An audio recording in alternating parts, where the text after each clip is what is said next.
Amazing. Hi, friends. Welcome to Nature Check's Arda Campaign, the show where you come for the game and stay for the science. That's us. Hi, I'm your dungeon master, Sheryl. I use she, her pronouns, and I'm a PhD candidate studying ecology at the University of Illinois at Chicago. When I'm not doing my research, I'm also a science communicator and the host of the Roving Naturalist on YouTube and a cast member on The First Watch, where I play Pry, an adorable tiefling rogue with a French accent. Next, there's Nancy. Oh, damn. No, I'm French not supposed to be accent. next. My name is Nancy. I'm an entomologist, which means that I study insects. And I live in Quito, Ecuador, where I conduct my own personalized tours of Ecuador focused on insects, ecology, conservation, and local culture. When I'm not doing that, sometimes I upload to my various social media accounts like TikTok and YouTube. And here I play a roguish young woman who's actually an Aasimar. Her name is Kay, and we use she, her pronouns. Amazing. Then there's Peter. I'm Peter. People pay me to do agricultural science. People don't pay me to take pictures of bugs, but I do it anyways. And when I'm not doing either of those two things, I'm playing Cedric here on Nature Check, and we use he, him pronouns. There's Cindy. Hi, I'm Cindy, she, her. I'm a science enthusiast, and I am now a proud new podcast mama. We have just started dropping the episodes of a new podcast called Did You Win? It's extremely specific. It's basically the cast and crew of Hulu's first original series talking about that series and doing a watch along for each episode 10 years after the fact. And it's been sort of a passion project I've been working on for the last year. So, And what was the name of the check show? it out. So the show was called Battleground, and it was sort of a mockumentary. Think, The Office meets West Wing. It's following it's following a campaign office in Madison. I think she was running for Senate. Yeah, she was running for the candidate that was running for Senate. But yeah, it only had one season, and then Hulu canceled it, as they do. And but yeah, one of my best friends was on the show, and we decided it was time. So we're doing that podcast. Nice. Check out the podcast. Is it on all podcatcher? It's on all the places. It's Did You Win? And the production is it's under Voxwell Productions. It will be difficult to find at first because it's new. So yeah, Did You Win by Voxwell Productions. Sweet. And here I'm playing Nautia the Watermythic Druid. Also she, her. There we go. Hey. And jumped off the script. Nope.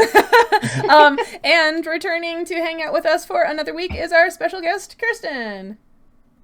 Hi, I'm Kirsten. I study alpine herbivory, herbivore ecology here in Norway. I'm doing my master's degree, so that is all I spend all my time on. I use she, her pronouns.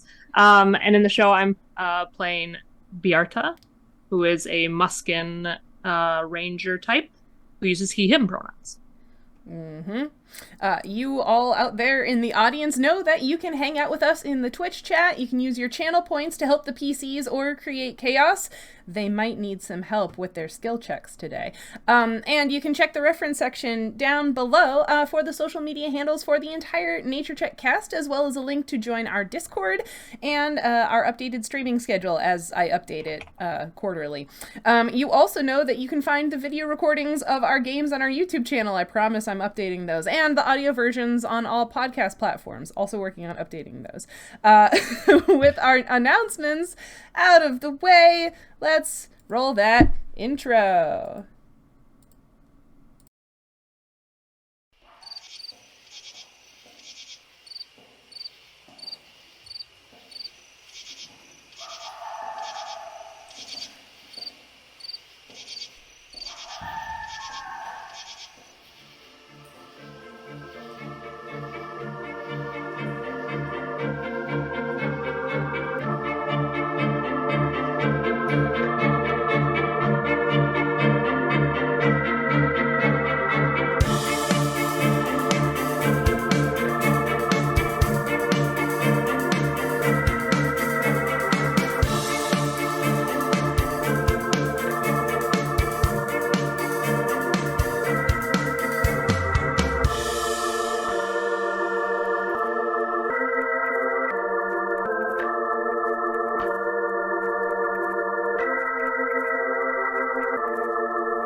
No, we're good, and we're back.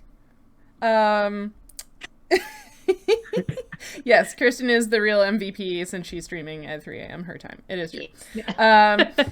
So, here we are, back in our story after last week.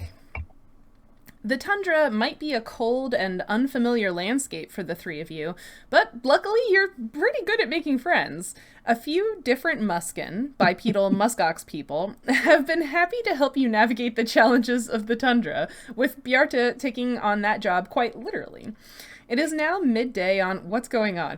It's funny, it just occurred to me that, yeah, making friends is the only thing that we're good at. But it's always because we're like really random or like incompetent.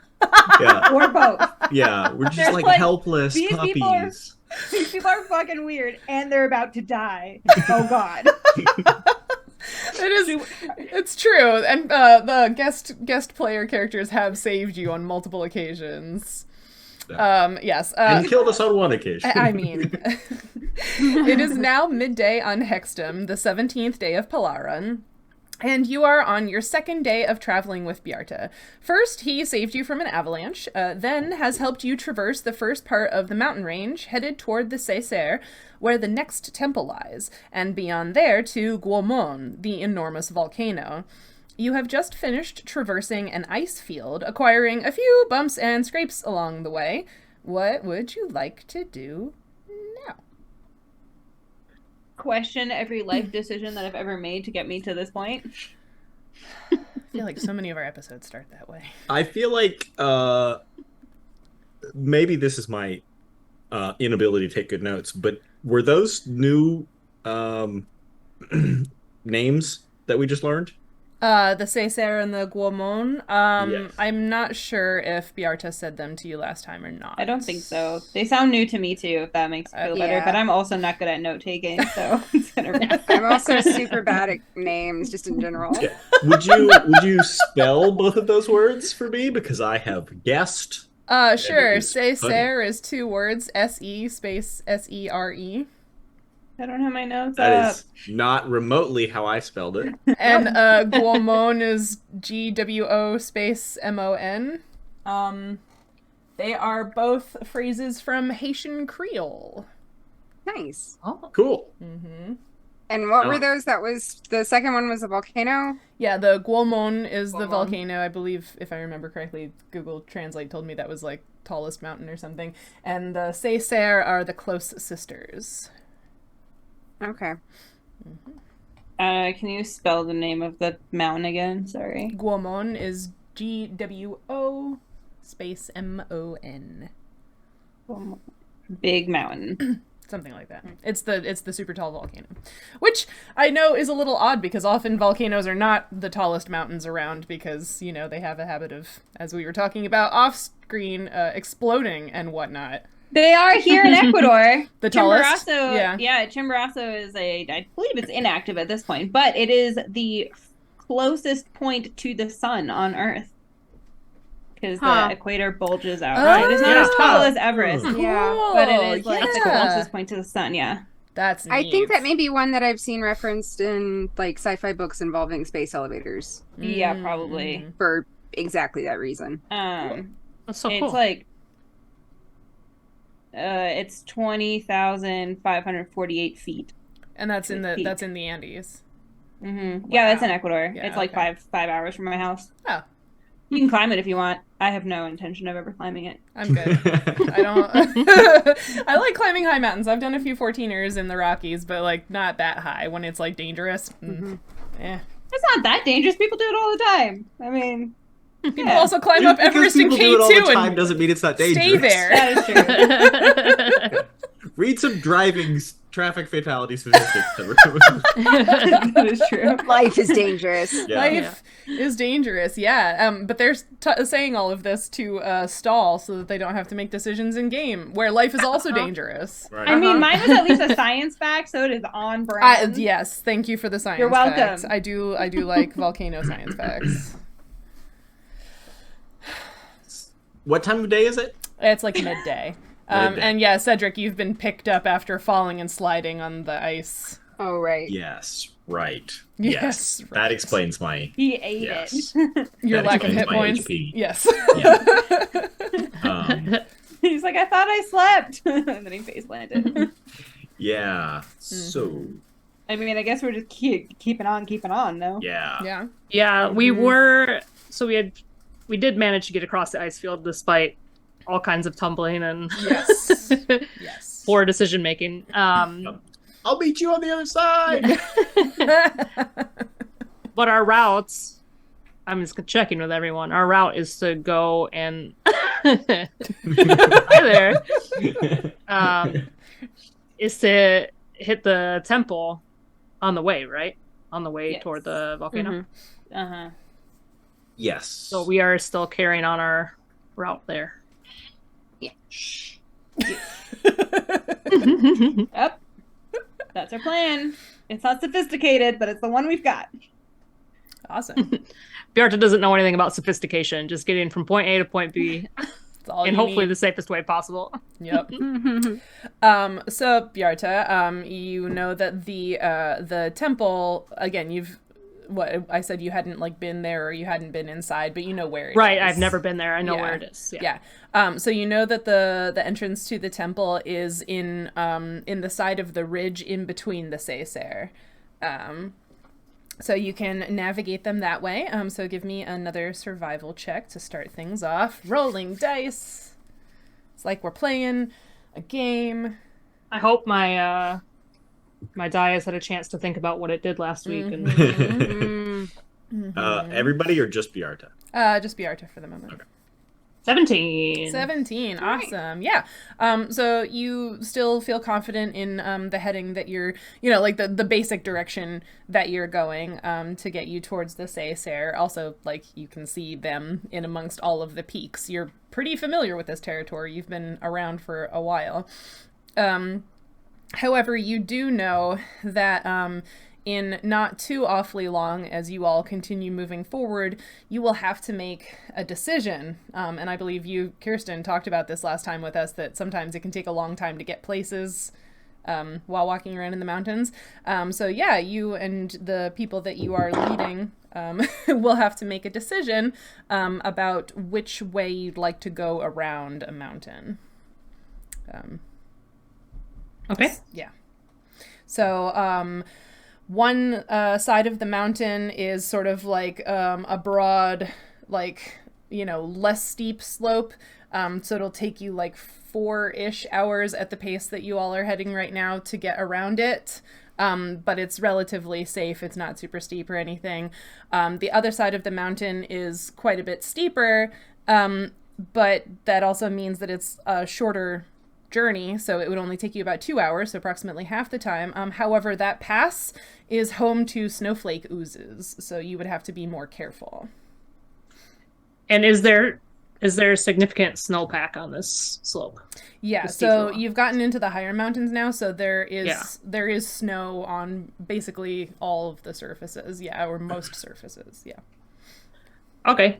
So I would present to my traveling companions. Both of these options are perfectly doable. One has significant risk of avalanche, or higher risk of avalanche, which we have some experience with. Yeah, I did not enjoy that last time. No. The other Yeah. route is going to be slower, but with significantly less risk involved. Less So- risk. Yeah, less risk. Yeah, That's- I feel like we've been battered a little bit, so yeah, I've already been been buried in an avalanche and then fallen down a smaller slope. I assume is it more slopey than the one? Okay, well, yeah, we've already passed my skill level of slope comfort, so yeah, I say the other one, all right, Yeah. slow and steady slow and wins the steady. race, right?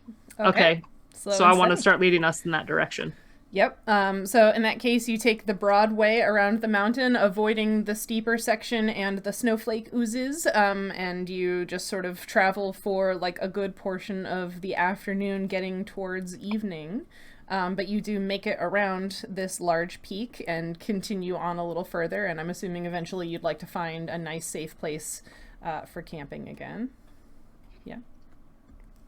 Yeah. I think finding a place to hunker down is the safest thing. It's pretty hard to find in terrain like that. Yeah. To find somewhere safe. So you really are looking at having to pitch tents and just kind of hunker down against the elements on something that is as flat of a spot as you can find, pretty much. That's not under something, like you don't want it to be like a gradient like that, right? Yeah. But you do want it to be gentler of a slope. Before you do the camping, is there anything that you all need to or want to talk about while you're walking, or anything you're looking for? I mean, I think in true nature check fashion, we're always looking for food. Yeah, I was going to say, Nautia is still trying to figure out what to forage here. Yeah. And Bjart has been showing you things that you can eat. Yeah. So many berries. So many berries. We've been eating yes. all But bear in mind where we are, though, too. You're so high up. It's mostly going to be like bare rock, snow. There's not that much up there. In muskox fashion, can do some cratering, as they do. What's that? It's basically just making these craters in the snow where they like clear out a patch. They like dig through it to open up a patch of bare ground to graze from. So we could always try that and see what's underneath the snow. Try and find some of those. Trying to think. You can find berries and get lucky. But it's pretty slim pickings. There's not going to be a whole lot up there. You know, might be making some moss tea and. All right.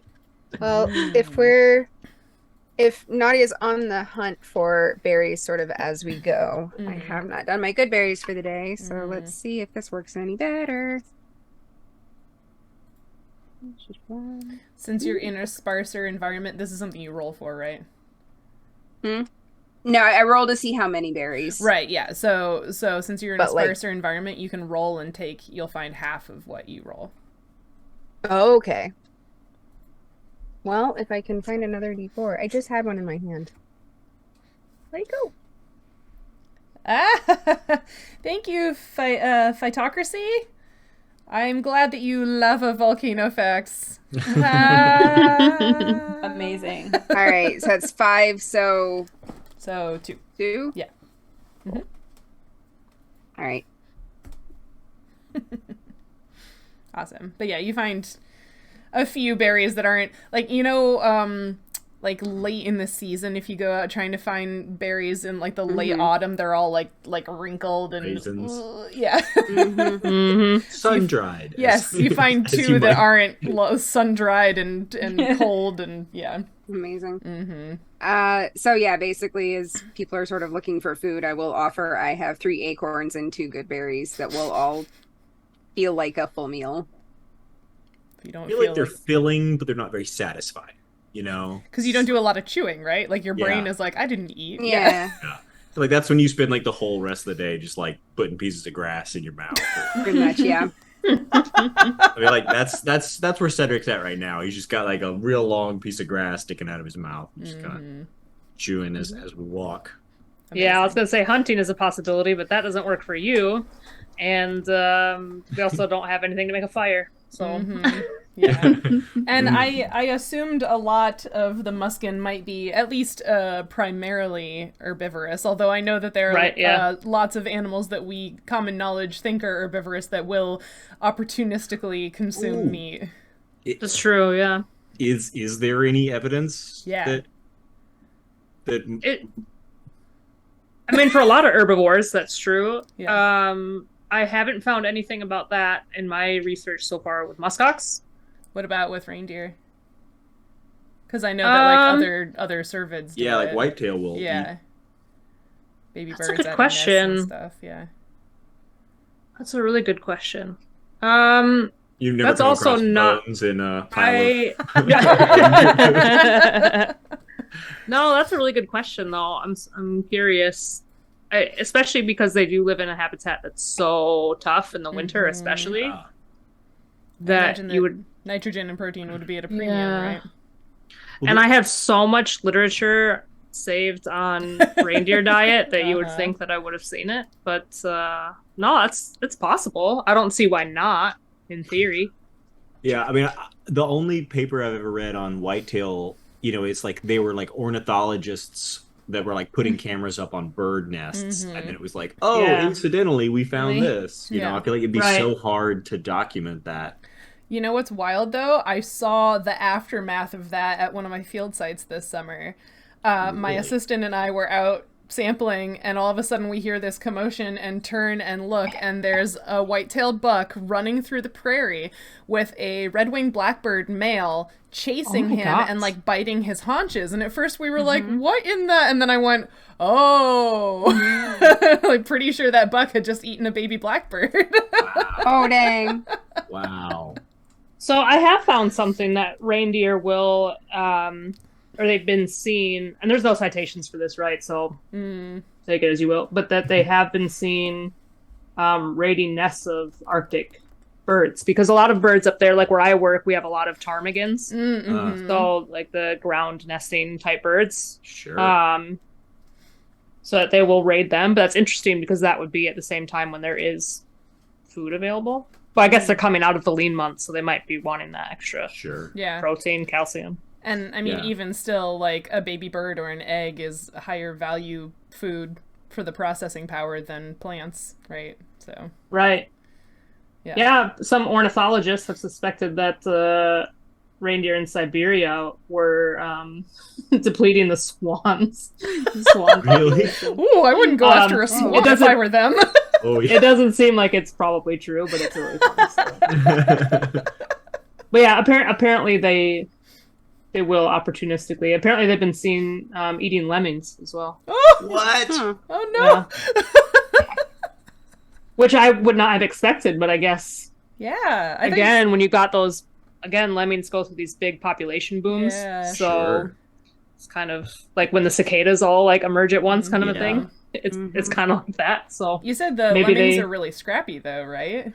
They are. I wouldn't want to fight with a lemming. I'd rather fight with a muskox than a lemming, probably. Fancy my chances better. Yeah, that's interesting. Yeah, I hadn't even ever considered that before, but it makes sense. Other herbivores do it. So. Yeah.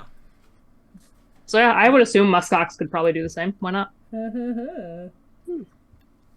Cool.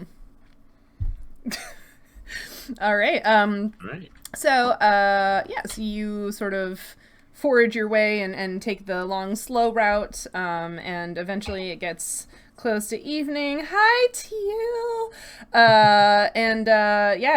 Whoever wants to can give me another survival check to look for a place to camp. One of us? Oh, I rolled a 20. Oh, a nat 20? Yeah. Whoa! Amazing. Thing of beauty. Perfect. I'm like So turning good. to show you as if me picking it up means anything. I mean, that's how, No, you're good. Yay! Yay. All right. So, Bjarta, you are pretty familiar with this area. That's how you knew about this, like, choice in the route. So you're actually able to find this nice little, like, sheltered, cute little valley type thing, kind of in a safe area. There's like, and when I say valley, it's not like there are steep slopes that are like threatening to like rock slide or avalanche on you. It's just like a nice little, like relatively flat spot. It's not even completely snow covered, so you actually have like some kind of dry-ish areas to set up your tents and bedrolls and things. Like it's like a super awesome campsite. You're very happy about it. It's a little grassy, a little bit of bare rock and dirt, a few sort of like big boulders, and just very nicely protected from the elements. Seems like an awesome spot. Yeah. Nailed it. Well, you're welcome, you guys. You're welcome. JK. So yeah, this is I guess this is it's pretty flat, so it's got that going for it. Well, we love to see that. Yep. Yep. So I think we're just we set up maybe while we're setting up. I think Bjarta is kind of curious again. Like, I've never been to this temple, but I kind of know where the entrance is, but I don't know anything about how to get in or if there's any kind of regulations. I have no religious upbringing. I have no idea. Yeah. So I'm just going to ask, like, hey, do you guys know what to expect in this place? Well, so far the temples are pretty different. Each one is pretty different. But they're like, they have like the same sauce, if that makes sense. Okay. Berka says no, but continue. Well, like the way the sauce temple... is like Kay is making up slang.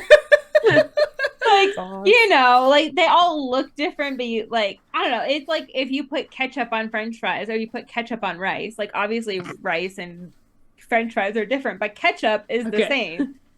It's like that. The temples are like ketchup, but like a better sauce because ketchup is awful. So you know how crowberries and cloudberries are both berries? Oh, boy. It's like that. They're very different, but they're both still berries. It's Okay, like yep. Understood. Incredible. We need to talk about ketchup on rice later. Yeah. Oh yeah, they do that here in Ecuador all the time. They like you get rice and you get like a dollop of ketchup on the top of it. It doesn't make time. It took us exactly 33 minutes to get to food. Not even because they were foraging before. We can't not talk about food on this anyway. Yeah. Continue. So we've been to a few of the temples I would describe as having been guarded, in that they had guardians of some sort. One of them was dead. That's true. One of Not them a very was good dead. guardian. One was a really mean, dead person. One was a really nice person. Yep. I guess the one up in the mountains wasn't so much guarded as just like they knew Protected? it was there. Yeah, she taken was- care of. Yeah. Yeah. But it wasn't, no one was like inside of it. It was like there were people living next to it.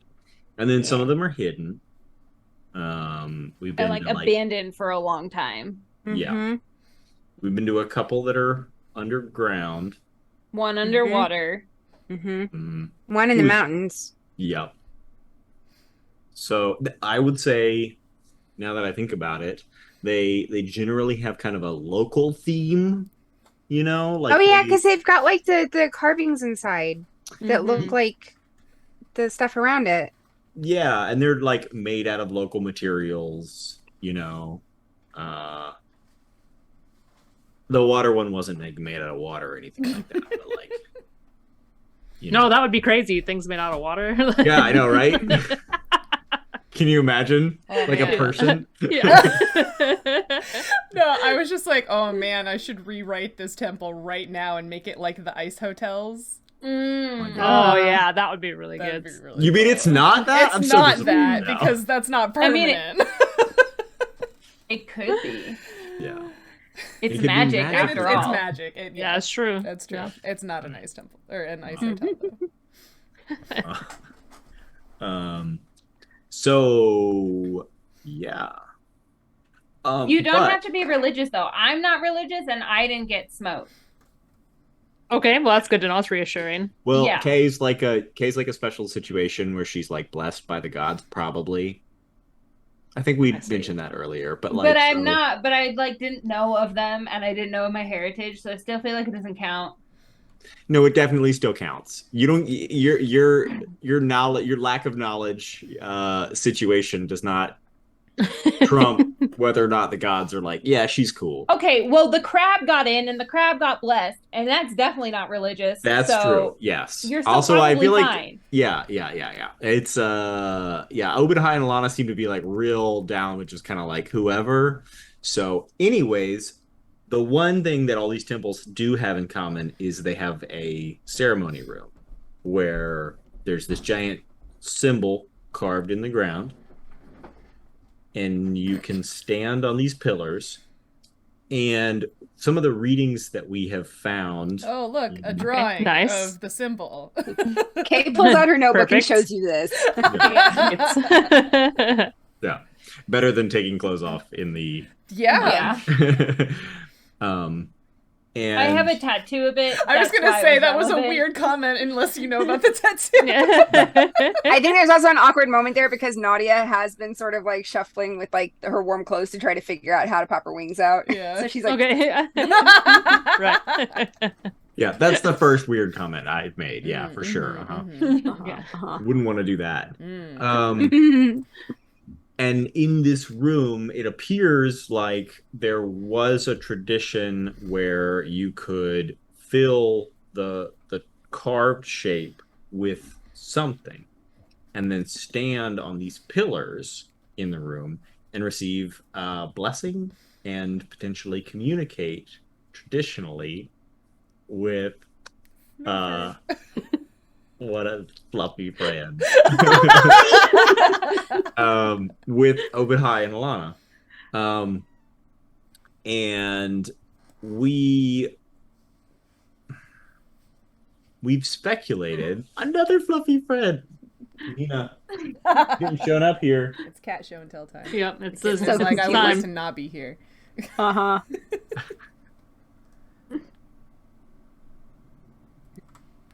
Even though the gods are gone and the communication seems to be there doesn't Broken? seem to be you can't have a conversation with the gods when you perform this ceremony. There does still seem to be something that happens. Do you get like a whoosh?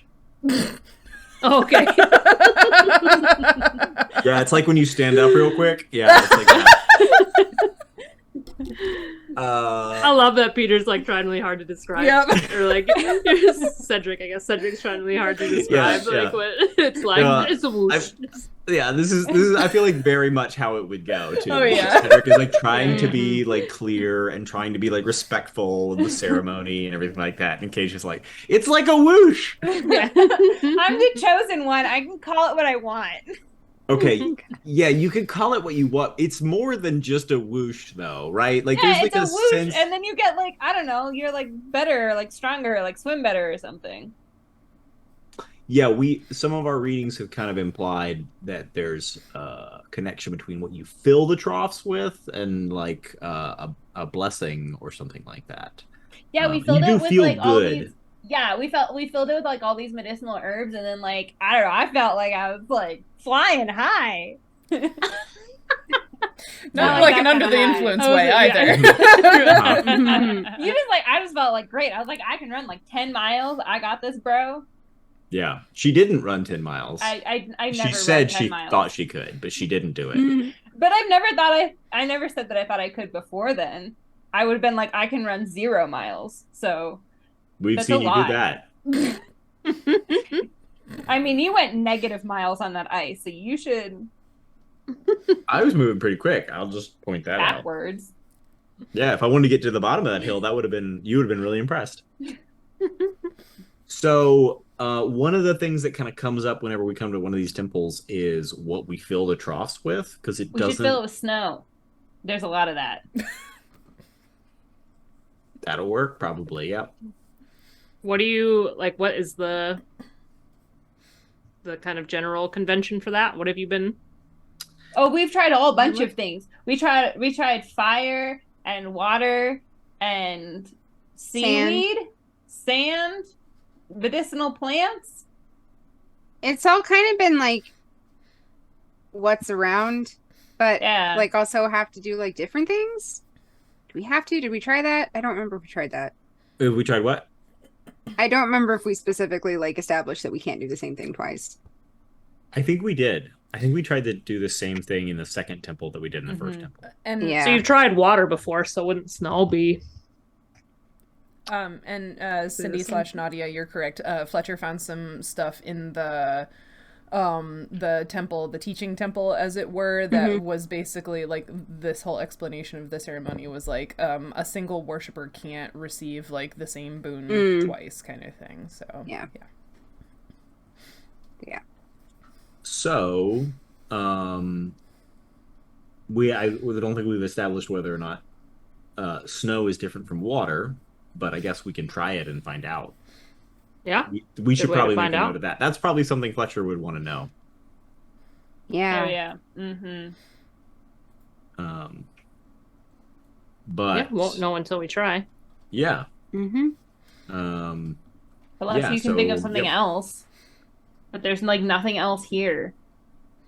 Bjarta's what a are we little bit gonna offended do? at this. Like, Yeah. this is my home. What am I gonna put in? Like a single golden berry or whatever? Golden berry. I mean, there's like rocks and stuff, and there's like Yeah, plant there's different kinds of material. rocks. Could I get and- Yeah, you know, perception the- checks from everybody while you're having this conversation? Oh yeah. Oh god. Okay. No. 13. 27. Oh good. Good lord. Nadia finally like manages to like get her wings comfortable and just sort of pops up and does Oh no, this isn't a like thing that you're flying around for, but okay. This is 16. I got a 16. Do we see something other than rocks and a single golden berry? I got 17. 17. Okay. So yeah, you can continue having this conversation. Who said Kay said there's nothing here. Yeah. Nautia, you felt more than heard this like low, like super low rumble. Think like an elephant. Super low rumble. Uh-oh. Just for a moment, and then nothing. Right after Kay said that. But So you like can continue. while y'all are talking, Nadia suddenly gets like she's been wiggling a lot and she just gets very still and puts both her hands on the ground and tries to like feel if she feels it again. Or is it continuous or Nope. did it just It was just like a rumble. And no one else felt this, right? Nope. So then we're still just Yep. gonna be arguing about what Bashing gets here and what this could go ecosystem. next. did the ground just Are there big things here? I mean, like there's big things. There's like that thing that did eat us and then Oh, we could fill a straw with a stupid centipede. That would definitely fill up the whole thing. I really don't want to fight another one of those things. Nadia is For a now whole going to fly centipede. up Yeah. and around. And it's great because it's like Drink segmented the- at the joint, so you could like Wind get it it around. to fill the shape. Yeah. Nadia's gonna Really, what? it's brilliant. Nadia's gonna pop up and Okay. circle around. You do that. It's Do getting you dark. see anything? Is it another avalanche? Yeah, I think Bjarta's not too worried about this yet. No. 23. 23. You don't see like the makings of an avalanche or anything. You don't see any creepy crawly critters. It's just a quiet night. Hello, miss.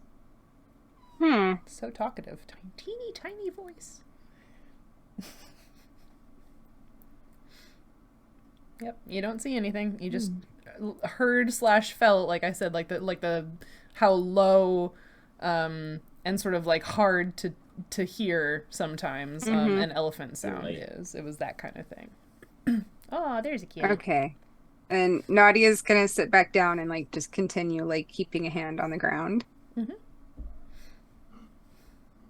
I think Bjarta is, he's pretty attuned to what the environment's normally like around there, so he doesn't sense like an avalanche or doesn't seem like.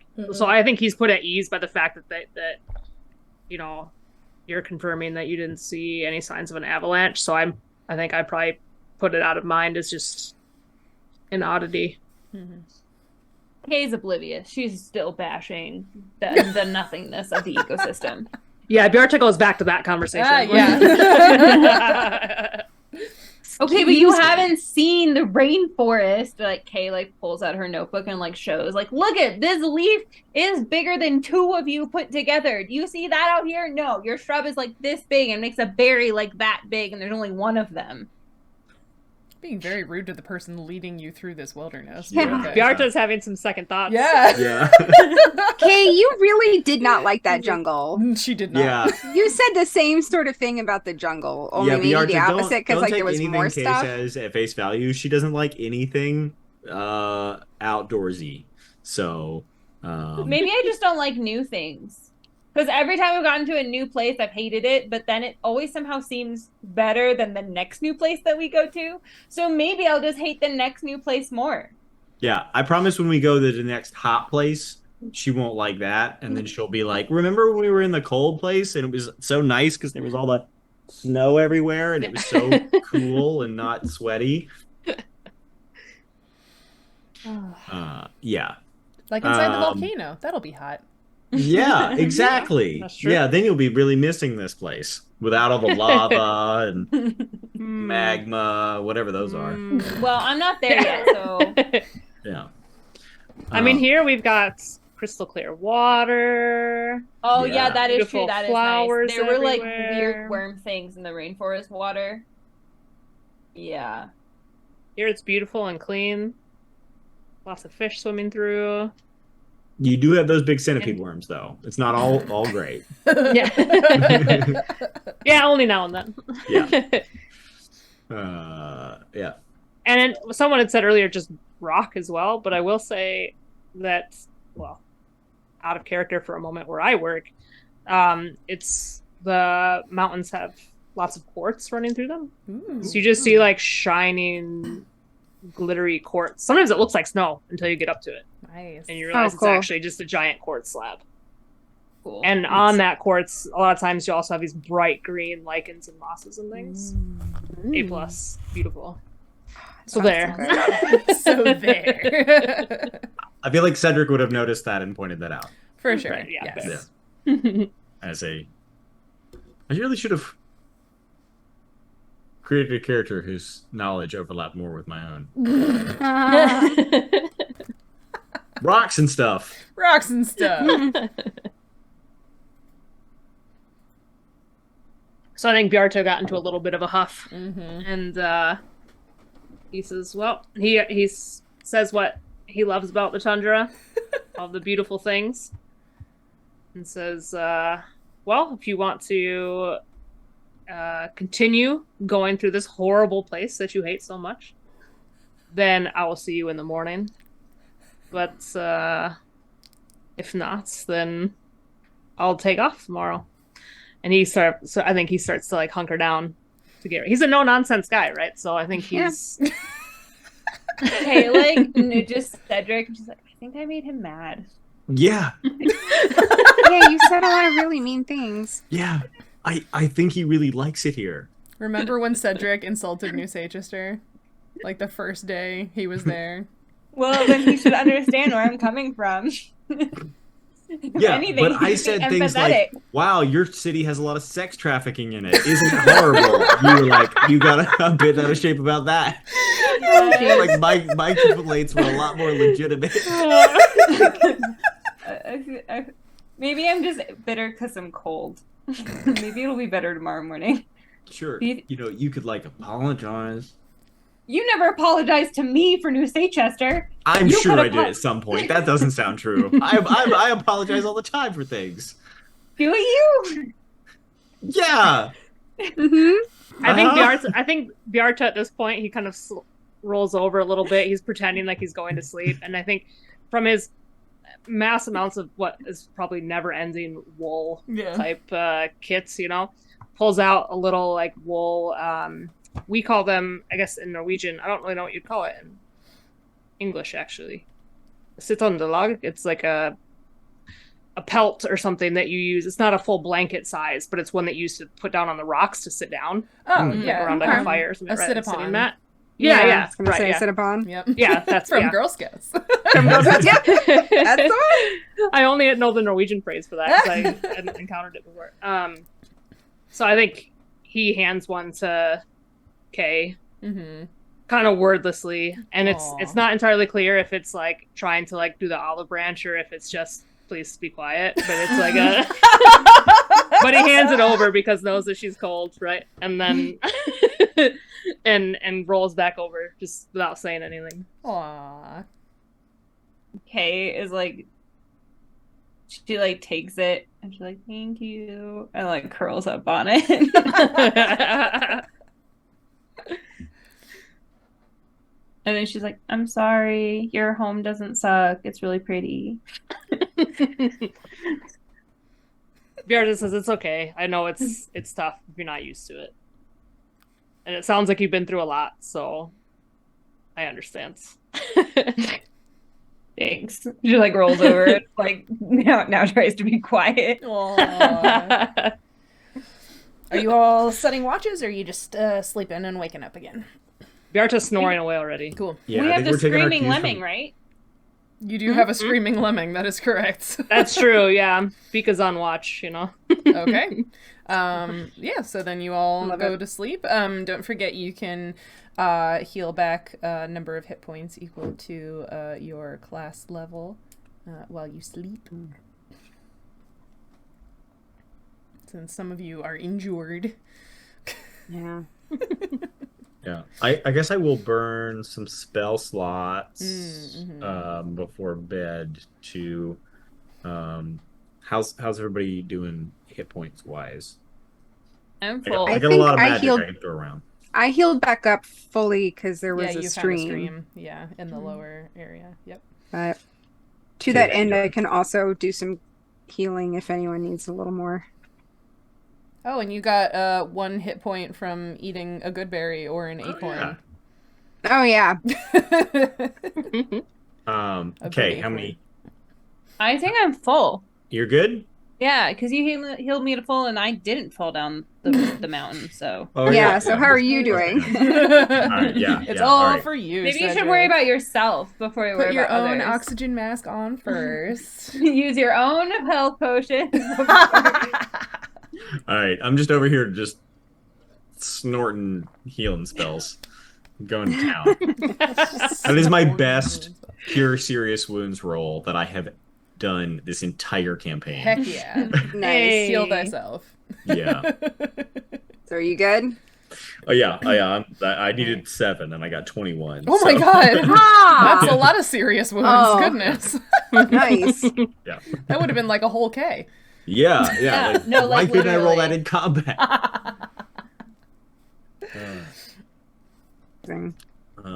Alrighty. Well, in that case, you all sleep through the night in this lovely natural 20 sheltered valley that Bjarta found for you. And you wake up feeling chilly but refreshed the next morning. Da da da da. Dun, dun, dun, Nice. dun. Bjarta sees that everyone is still here, so that's good. Nobody left. They didn't, in fact, take off after his grumpy threat. Is he happy or is he sad that Kay was not taken away by a giant? He's perfectly happy. He's not a grudge holder. That's nice. As you all are waking up and moving around in your camp area, can I have perception checks again?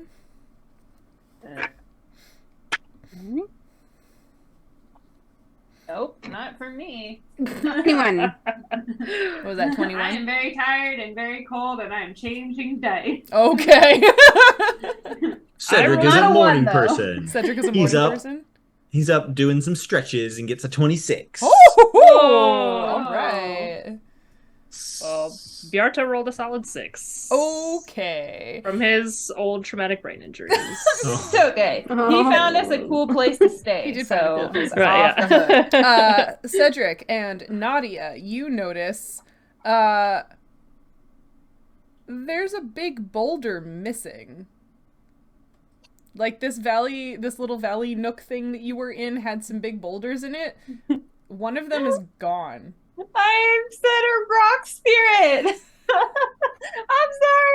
I'm sorry. Cedric, there was Oh yeah, I peed behind that rock. I take it back. Cedric's the one who picked it up. I said it, but at least I didn't pee on it. Oh no. And it's gone now. And it's gone. Where? Amazing. I would have heard that, right? Yeah. I mean, Rocks unless don't like walk away, right? That's not a thing rocks do. not in my experience. But magic exists, so that's always an option. You know, teleportation and stuff like that. I don't know why anybody would want to steal a rock, but Just maybe teleport. it was a good rock. I can't remember whether it had any interesting characteristics. Did it- Mm, Did it look We like should the check other for rocks tracks. around it? What do you think rock tracks look like? They're probably pretty big. We should go look. I think Bjarta, having not perceived any of this early on, is maybe still rubbing his eyes and kind of looking around like, this sure looked different before. He's oblivious. She didn't notice. Yeah. Hey, Bjarta. Yeah. Yeah, Bjarta's okay, so what he says, well, what happens here? And looks at the rock and looks at you like maybe it was like you did something to it. No, there was a rock here last night, right? Yeah? Do they move on their own? Not that I've ever heard of, except unless there's a landslides. And he kind of looks around. Yeah, like Looking look to down see, the hill. like, Are there see- things yeah, it kinda around big peeks enough to down, move like- those rocks? Not that I've ever seen or come across. I think Bjarta goes up to another boulder and tries to push on it to see if, like... Okay, make Move a it, you know? strength check for me. Yeah. Oh, he's strong. Yeah. He's got some... Yep. Headbutt it. Don't headbutt it. That'll hurt.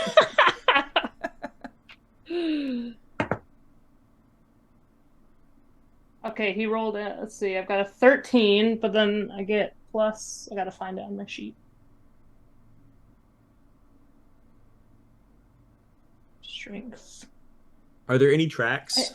Make There's a skill modifier of 5. Do I add 5? Yeah, so an Yeah. 18. Yeah, an 18. Yeah, I mean, you put your shoulder into it and it kind of like, rocks up from the grass a little bit, some like moss and stuff Right, yeah. stuck to it and whatever. Cedric, if you're looking for tracks, you can make a survival check. Yeah. Can I actually fly up and look around Sure, perception. to look for? Because I feel like I'm looking for big tracks. I got an 18 for my survival. An 18. That's a 12. 12. You don't see anything that you hadn't seen before, Nautia. Cedric, you see, like, the depression in the ground where that rock was before, but you don't see a trail necessarily. Does it look like a old depression? Like, is it like bare, wet dirt underneath it, full of centipedes and, or is it like a new depression, like the rock had only been there for 24 hours? Make a nature check. Yeah. In nature. It's under knowledge. nature. Knowledge.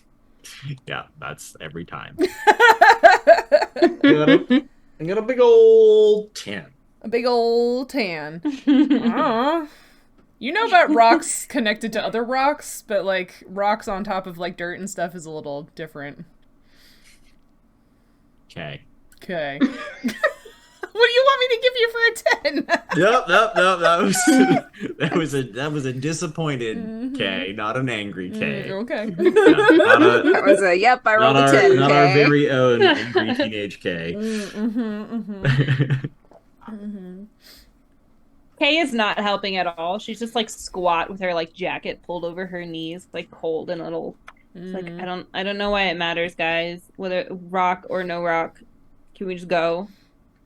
I mean, I guess I just because like I heard something yesterday. I don't know. It doesn't seem like something big came by and moved it. So I guess we're okay. Yeah.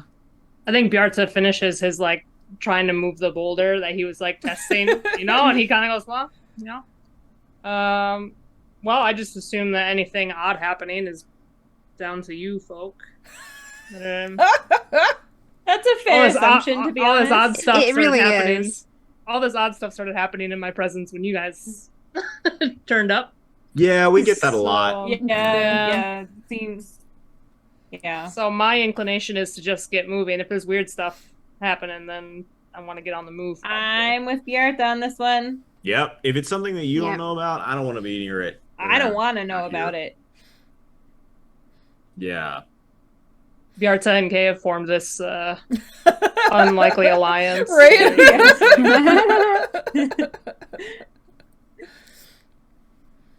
We have found common ground. Yeah, we both want to get moving out of this situation. The two people slowest out of bed. Now Yeah. the two most eager to get on the road. Yeah. Right. Wait. I know. Naughty and this one Cedric too. are like, let's do a project together. Yeah. Activities. Look, we had to sit around and wait. Other things came up. Yeah. Yeah. Yeah. We've been up since 6, you guys. Like we Idle meditated, minds Just a and we did glorious breakfast, sunrise. It was a we very investigated a mysterious rock disappearance. Mhm. Well, Muskins are sort of 0 to 60 here. I think it takes them a while to get up, but once they're up, they're ready to trek All on right. through. Let's go. But I'm going to keep my eyes on any suspicious rocks as we go. Yeah. Be sure Yeah, to keep pee an eye on on those. them. Yeah, Maybe it was the pee. it might have been. My bee can dissolve rocks. That's gross. Yeah, it didn't leave. It just disintegrated. Yeah. I mean, some things you have been guys joke, different but that since would we be really resurrected useful. you. Yeah. Oh man. All right. So you continue trekking. Bjarta, give me another survival check as you continue to lead these weirdos through 19. the mountains. 19. Awesome. Yeah, you are super confident about all of this. And so you trek for a little while, maybe like mid-morning, and you encounter another one of those sort of like choices in the path. So this time there's a very like broad mountain in your path. So going either way around it would take you like 4 hours to traverse around the surface, but you do know that there is a natural tunnel that would only take you 1 hour to like make the same sort of like, point A to B. However, the tunnel is part of a series of caves under this mountain that are home to frost salamanders. Choices. Nope. They don't sound so bad. They don't. Natural tunnel. Yeah, natural God. tunnel. Yeah, I love the idea of it. What made it? Who can say? It's naturally caused. Natural. All right, so Bjarta lays the options out. We can go around like we've done before. It'll take a while. Take us till sometime in the afternoon. Or there's this really sick tunnel that I know about. Oh, It'll yeah? It'll only take about an hour to get to the other side. We can make a really good time. Sounds But good. there are some frost salamanders in there. So how confident are you in The frost salamander's big. Bjarta says, no idea. So Bjarta, give me a knowledge nature check. Hey. We got our ass handed to us by some little electrical lizards, if I remember. Oh yeah. I get a -1 on this roll, so this will be good. Oh, good. Good. I rolled a 1, so we get a straight up 0. Oh boy. Goose egg. They're cold. Yeah, they probably move really slowly because they're so cold. They're Yeah, they're salamanders. cold-blooded, right? They're cold. So, and they're probably sleeping. It's early in the morning. Who's up at this time? I feel like. So, growing up in the caves, most troglodytic life forms don't really subscribe to the whole day-night cycle, but maybe your frost salamanders are different. I don't know. Are they purely a cave-dwelling species, or are they just hang out in there sometimes? I probably need to roll a. Well, you rolled your nature check to know about salamanders, and you have a 0. Okay, so yeah. You do Okay. you. Oh. Well, I think probably only in caves, but I've heard that maybe they can also come out on the snow to like bask. So, but I don't know. I've never encountered one myself. Well, if you've been in this tunnel before and you've never encountered one, probably no risk.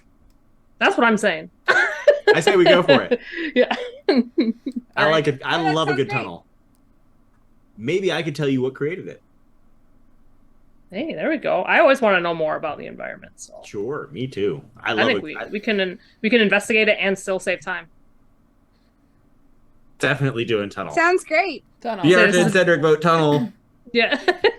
Nautia, Kay. Can't hear you, Kay. I have no idea how long you've been talking and like giving input. Kay doesn't want to make Bjarta mad, so she's good with doing whatever he wants. Amazing. That's really gonna backfire so bad. This is how good decisions get made, y'all. Okay, Yeah. going. He threatened to through- leave us. Can you imagine us out here by ourselves? I We'd can. be dead 10 times over. Mm-hmm. To be fair, he didn't threaten to leave you. He said you can turn around and go if you would like. Mm-hmm. Mm-hmm. That was not internalized properly, so she thinks that he was gonna leave them. The orphan has Yeah. abandonment issues. Who would have thought? Yes. All right. On the way to cave, Ouch. Nautia is looking for more berries. Okie dokie. Do your thing. Again, because you're up here in the high altitude area, you'll find half of what you roll. Yep. It's like the D4s are all just sinking to the bottom. And I feel like Just this is a that good too. thing for our next nature chat, but there aren't any rules as far as like in the regular Dungeon Master's Guide. There's rules for cold and hot and, you know, drowning and stuff like that, but nothing for altitude sickness. So I feel like I need to build some stuff for altitude sickness. Do we have Oh, do we have a sense of how high we are in elevation? I would say this is kind of like the Rockies. Yeah, like, you know, 13, like 12, 13, 14,000. Yeah. Wow. All right. Dang. Yep. Because that's the tundra that I have been to is the Never Summer range in the Rockies in Colorado. And they call it the Never Summer because there's snow there all year round. Mm-hmm. For now. That's awful. Although that may not be the case anymore. Much longer. Or for much longer. That sounds more awful. Yep. Wait, did you roll a 1 for your berry search? I got 2. Oh. Like I rolled 4, so I got 2. Sweet. Awesome. Yeah, so we're already kind of in that altitude sickness range then. Exactly. high Yeah. up, Or yeah. that you could. Yeah. I didn't get Yeah. it when I was there, but some people do. So. Yeah. Well, yeah, because Nancy, you said like some people get it at in Quito, and that's only 9,000, right? Yeah. Yeah, Veronica's like that. She gets altitude sickness up here. Bummer. Yeah. I just find that, like, if I haven't been up here for a while, and then I come up, I'm like short of breath, and my brain feels like it's swimming through soup by the afternoon, and just get really tired. Like I don't get like nauseous or dizzy or anything like that. I'm just like, if you ask me to add 2 + 2, I'm like, are those numbers or are those letters? Nice. How can I add letters? I'm confused. Awesome. All right. Well, I'm setting that for myself. Altitude sickness. Mechanics for D&D. Awesome. Because that sounds like a fun thing. That would to be fun. add. Yeah. Does it sound fun? Well, I mean, sound fun. It's like the whole CPR bringing you back from the dead after drowning or lightning strike thing that we talked about in the One Nature chat, right? Like, Yeah. adding some more IRL stuff can actually give your players more options sometimes. So. Yeah, although in this case it's not more options, it's just more torture. But anyway, we're doing the tunnel. Yes. So yeah, this is going to be a skills challenge. And Alright. yeah, Bjarta, what you do know about going through this tunnel is that you want to be quick and quiet so you don't alert the salamanders That to sounds your just presence. like us. Yeah, quick and quiet. That is how you can find us Yeah. as a team. Yep. So I'm going to ask you all to roll initiative just so I know the order that you all are going to do things in. This isn't like combat, it's just to determine an order. I got a 21. Wow. That was quick. I got an 11. Mine. 9. 19. 21, K, 19, Cedric, 11, Bjarta, and if you want Bika to do anything, he can go with you, and then 9 for Nautia. Awesome, okay. So, yeah, Bjarta leads you to the entrance of, and it's this kind of, you know, irregularly shaped, right? It's not a tunnel that somebody dug that's like, oh, it's a circle or a square, and it's just easy to walk through. It's kind of this, you know, weird like cave mouth thing. That leads into this sort of like under the mountain cave complex, which effectively is a tunnel because there's another opening on the other side. And Kay, you are in initiative first, so how would you like to help the party move quickly and quietly through these caves? What are my options? You can pitch me any of your skills, or a spell, or, you know, like, you can use an ability, a skill, or a spell, or, you know, activate a magic item, or use a mundane item. You know, you tell me what you think you'd like to do. Does Bjarta have dark vision? Can you see in the dark? I don't believe you do. No, I do not have that. Kay casts daylight on her armor. I will say Bika does, though. Okay. You cast daylight on your armor. So I'm shiny, and now the tunnel is That lit. is super duper bright. Yeah, absolutely. It's very very bright. And it lasts for a while. Yeah, it lasts for 10 minutes per level. So if I'm level 5 now, it's 50 approximately minutes. An hour. Yeah. So most of your traverse. Yeah. Okay. So you cast this super duper bright light on your armor. Give me a... Let's see here. Give me a... So this is an innate ability of Kay's because of your kind of person, as opposed to like you being a caster. Yeah.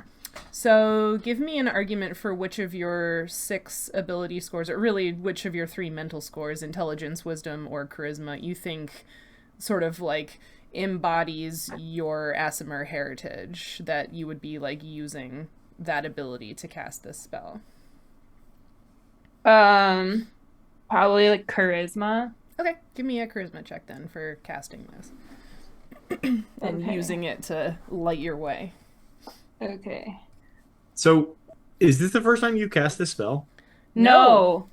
No, you actually don't remember. But so when you died, Fletcher was trying to pull Kay out so she couldn't process what was happening, and she got really mad and was like, "Let me see," and then she cast daylight on herself so like she spontaneously. Yeah. Spontaneously. And she had just leveled up, so no one knew that she had it. It was like she cast on herself so she could see what happened, and then like the whole scene just like hit her in the face, and then Fletcher essentially had to like drag her out sobbing. It was a really dope like angelic rage moment, honestly. Yeah. Yeah. And so you're just now telling me this?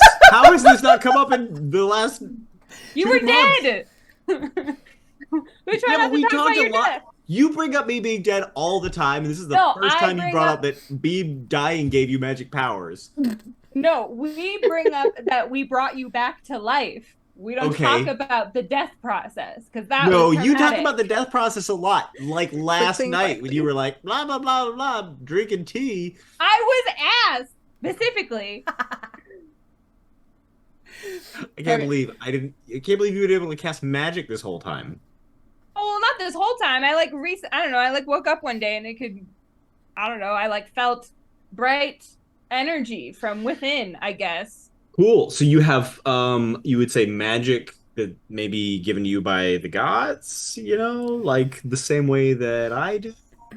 I don't know. A connection with the gods? I don't know. I can literally just like touch something and then it gets really bright and shiny. Shiny and briny. Not unlike me.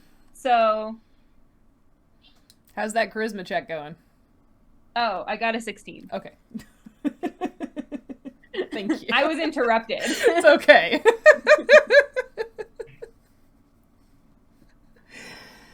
Cedric, anything else you want to ask her about her daylight spell? No, I'm going to let it sit there. Okay. It's also a good Taylor Swift song, out of character.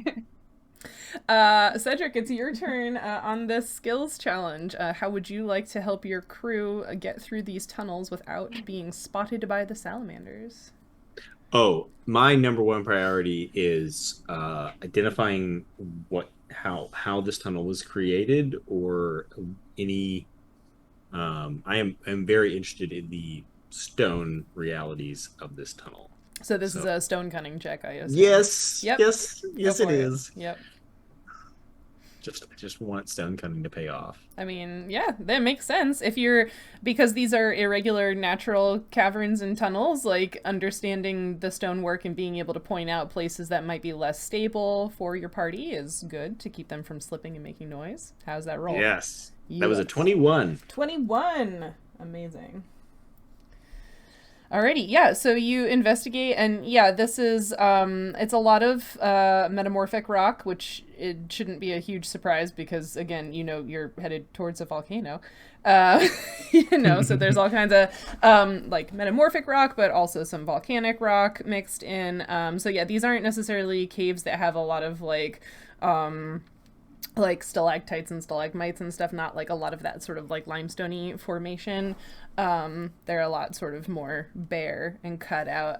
But yeah, you are able to use your stone cunning. You don't necessarily get a good feel for like how or when this cave complex was created, but you do a good job of understanding sort of the nature of the rock and making sure that your friends are stepping carefully and not triggering rock falls or anything like that.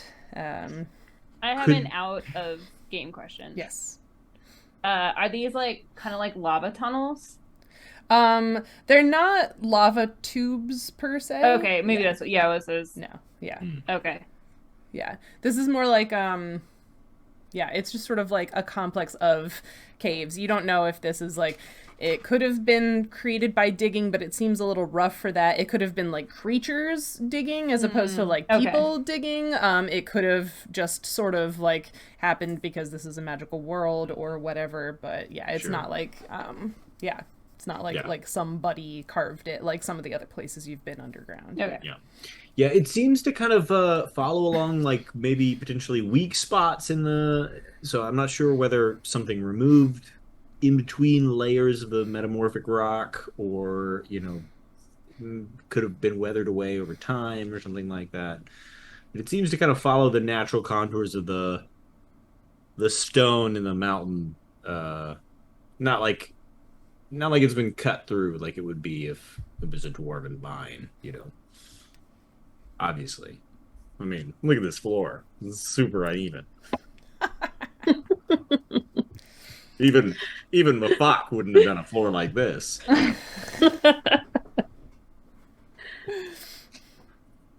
Mm-hmm. Okay. Mm-hmm. Bjarta. We're doing so good at the quietly part. Yes, We've already had one argument. Yeah. Bjarta, what skill or ability or something would you like to use to help navigate the party through here? Can I use my stealth skill? Yeah. Like, if I want to maybe say, like, I'm wrapping my feet in wool, so... Yeah, yeah, absolutely. Yeah. Not making a lot of noise with my heavy feet. Yep. Do you have feet or do you have hooves? I think hooves, right? Yeah, I think you have hooves on your back feet, and you have, like, handy hands. For Cool. But yeah, definitely gotta have those tough muskox type hooves for getting around on the snow and ice. Mm-hmm. So I want to use my stealth skill by wrapping wool around my feet, around my boots. Love it.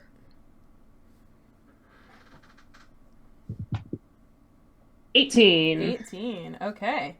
And Nautia, what skill or ability or spell or whatever would you like to use? I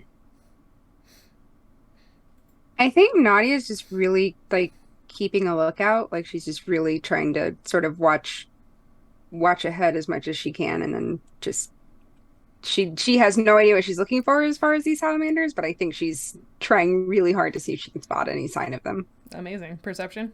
Mm-hmm. Yep. Nope.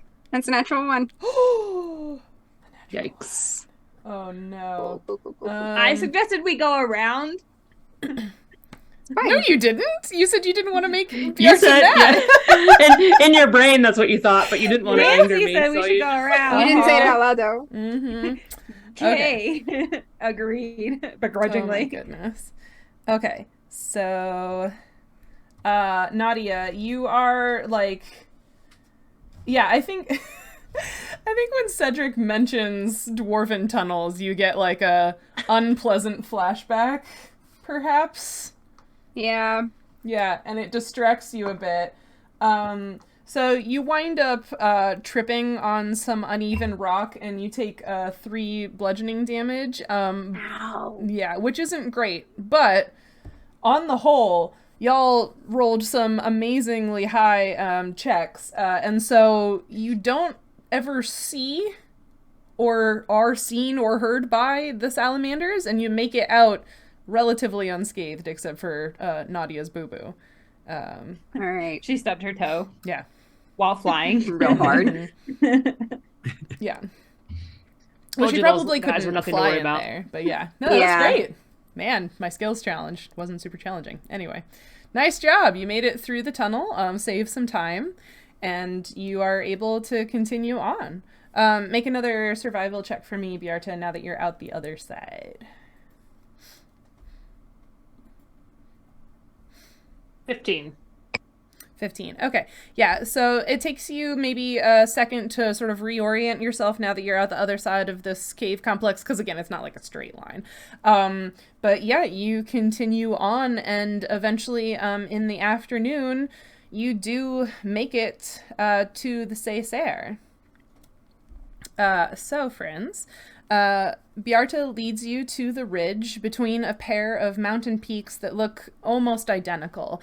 These are the Césaire, the close sisters, so they look like twins, more or less, with this sort of like ridge saddle in between them. You start hiking up the ridge as per Bjarta's familiarity with where this is supposed to be, and midway up the ridge, you find a pair of broad, simple stone doors. So they're not really like adorned, but it's just sort of like, two, rounded at the top wooden doors sort of like set into the face of the ridge. Wait, are they wooden or stone? Sorry, stone. The little one. Okay. Are they well-made stone doors? Give me a look like- stone cunning check. Are they well made? 21. 21. Yeah, this is similar quality craftsmanship to the other stonework that you've seen in the other temples. Like, whoever was making these was both skilled and, like, taking great pains to make sure that they were well made and would last a long time, yeah. It's not bad. That means he's impressed. Bjarta's feeling a little bit uneasy at this point because one of the reasons he wanted to take this shortcut through the tunnel and was so adamant about it was, he didn't want to show anyone, a little unsettled by this disappearing boulder and all these strange things happening now that he's not used to. And I think seeing these doors in person, having never been inside, makes feeling a little apprehensive. Especially watching Cedric go up and be like, yeah, these are some nice doors. Yeah. Not the kind of thing you expect to find out in the Yeah. Does the Bjarta tundra. look different? Like, can you see like his face is different, like with a facial expression, or is he like stoic and it's all internal? I would say he's pretty stoic, but he's kind of standing back, like he doesn't know what to do next, like because his whole thing was guiding you here, and then now that he's here, he's kind of not sure how to proceed because this is more your realm, right? So I feel like Kay would notice if he's not like up in their jam, right? So she like runs over and she's like, "It's okay," and she like loops her arm into his and like pulls him towards the door.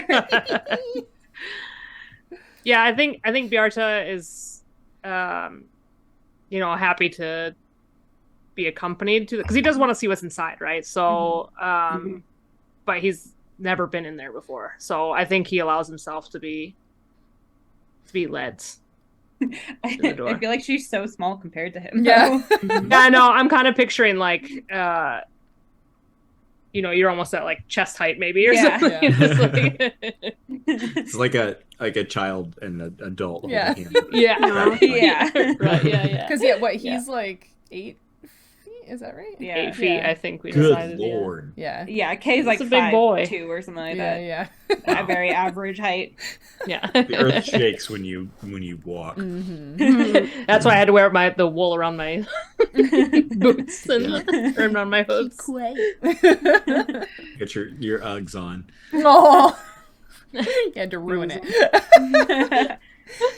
All right, so Cedric, you've inspected the doors. They seem nice. Are there handles that you can pull on? Yeah, there's sort of like a like an indent. It's like the shape of a car door, but without the part that moves. Right, it's just like a little indent that you could like hook and pull open. Yeah. Okay. At what height? I'm thinking that's the kind of thing you pull straight towards you. So Yeah. is Cedric having to reach up to pull out on it, or is it appropriate height for people that are normal height like me? Like hand It's a kind of human hand height for fighter. Bjarta. Yeah. Yeah. It is Cedric, it's definitely awkwardly high for you. It's kind of in between what would be comfortable for Kay Fletcher sized and what would be comfortable for Bjarta.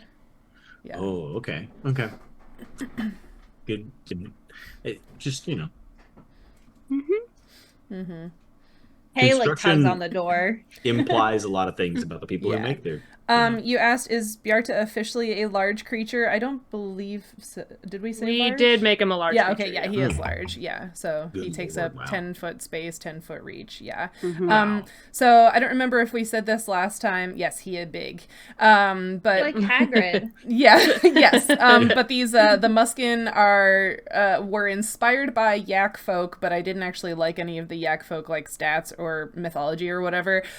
So we sort of homebrewed them with some spice from Minotaur. So they are big boys. Nice. Which stands to reason because musk oxen are also big boys. Yeah. Big sturdy boys. Mm-hmm. Yeah, so Cedric, you might struggle to do this because it's a little, over your head-ish. Ugh, typical. But if somebody opens the doors, you can see a passageway carved from the rock of the mountain beyond the doors. The passage winds and twists its way deep beneath the earth, but it's easy for you to see because there are lit torches spaced intermittently along the walls. So a lot of the temples that we've been in so far have been pretty set up at right Abandoned. angles.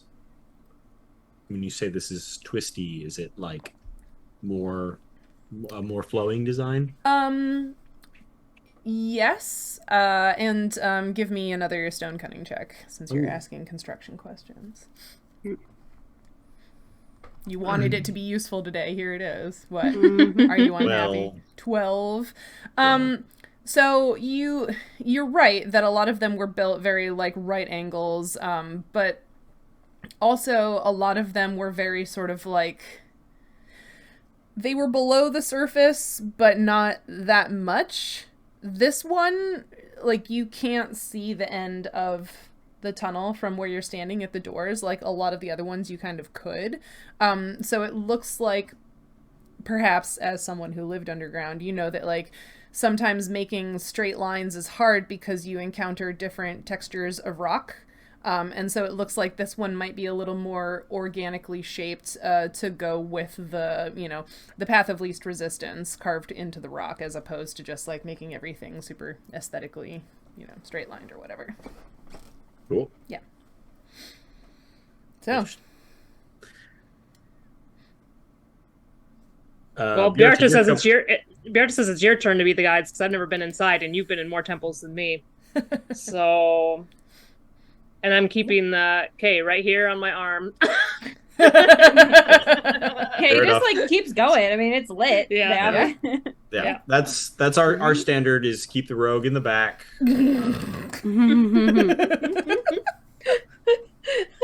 So who's going first?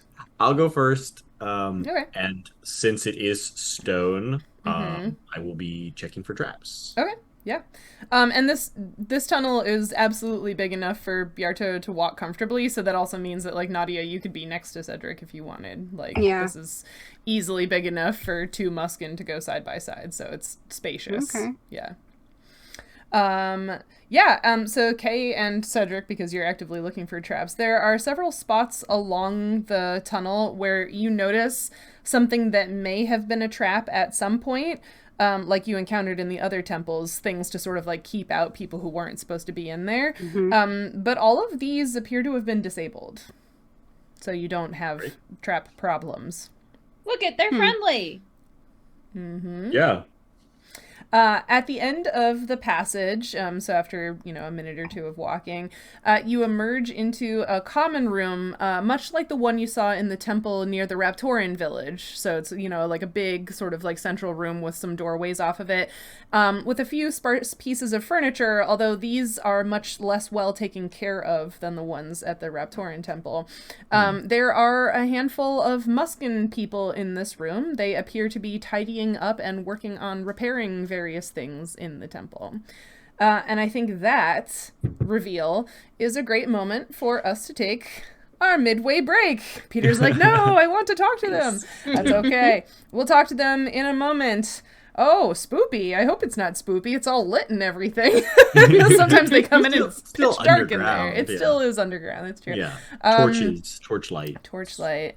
But yes, thank you to V.E. Kruger and Phytocracy and Teal for hanging out in the chat. We are so glad you're here and enjoying the story. Thank you for making silly puns.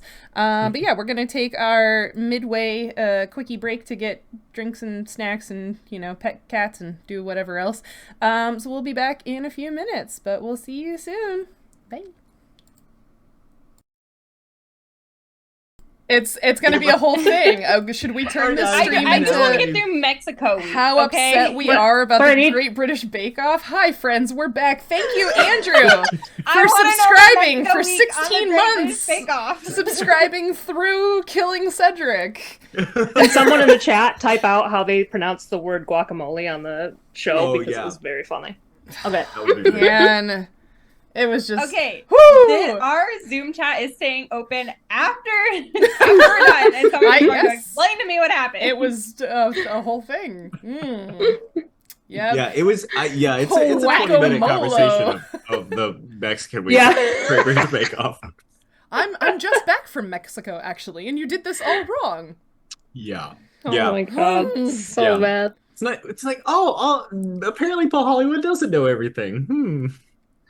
Embarrassing. Don't tell him that.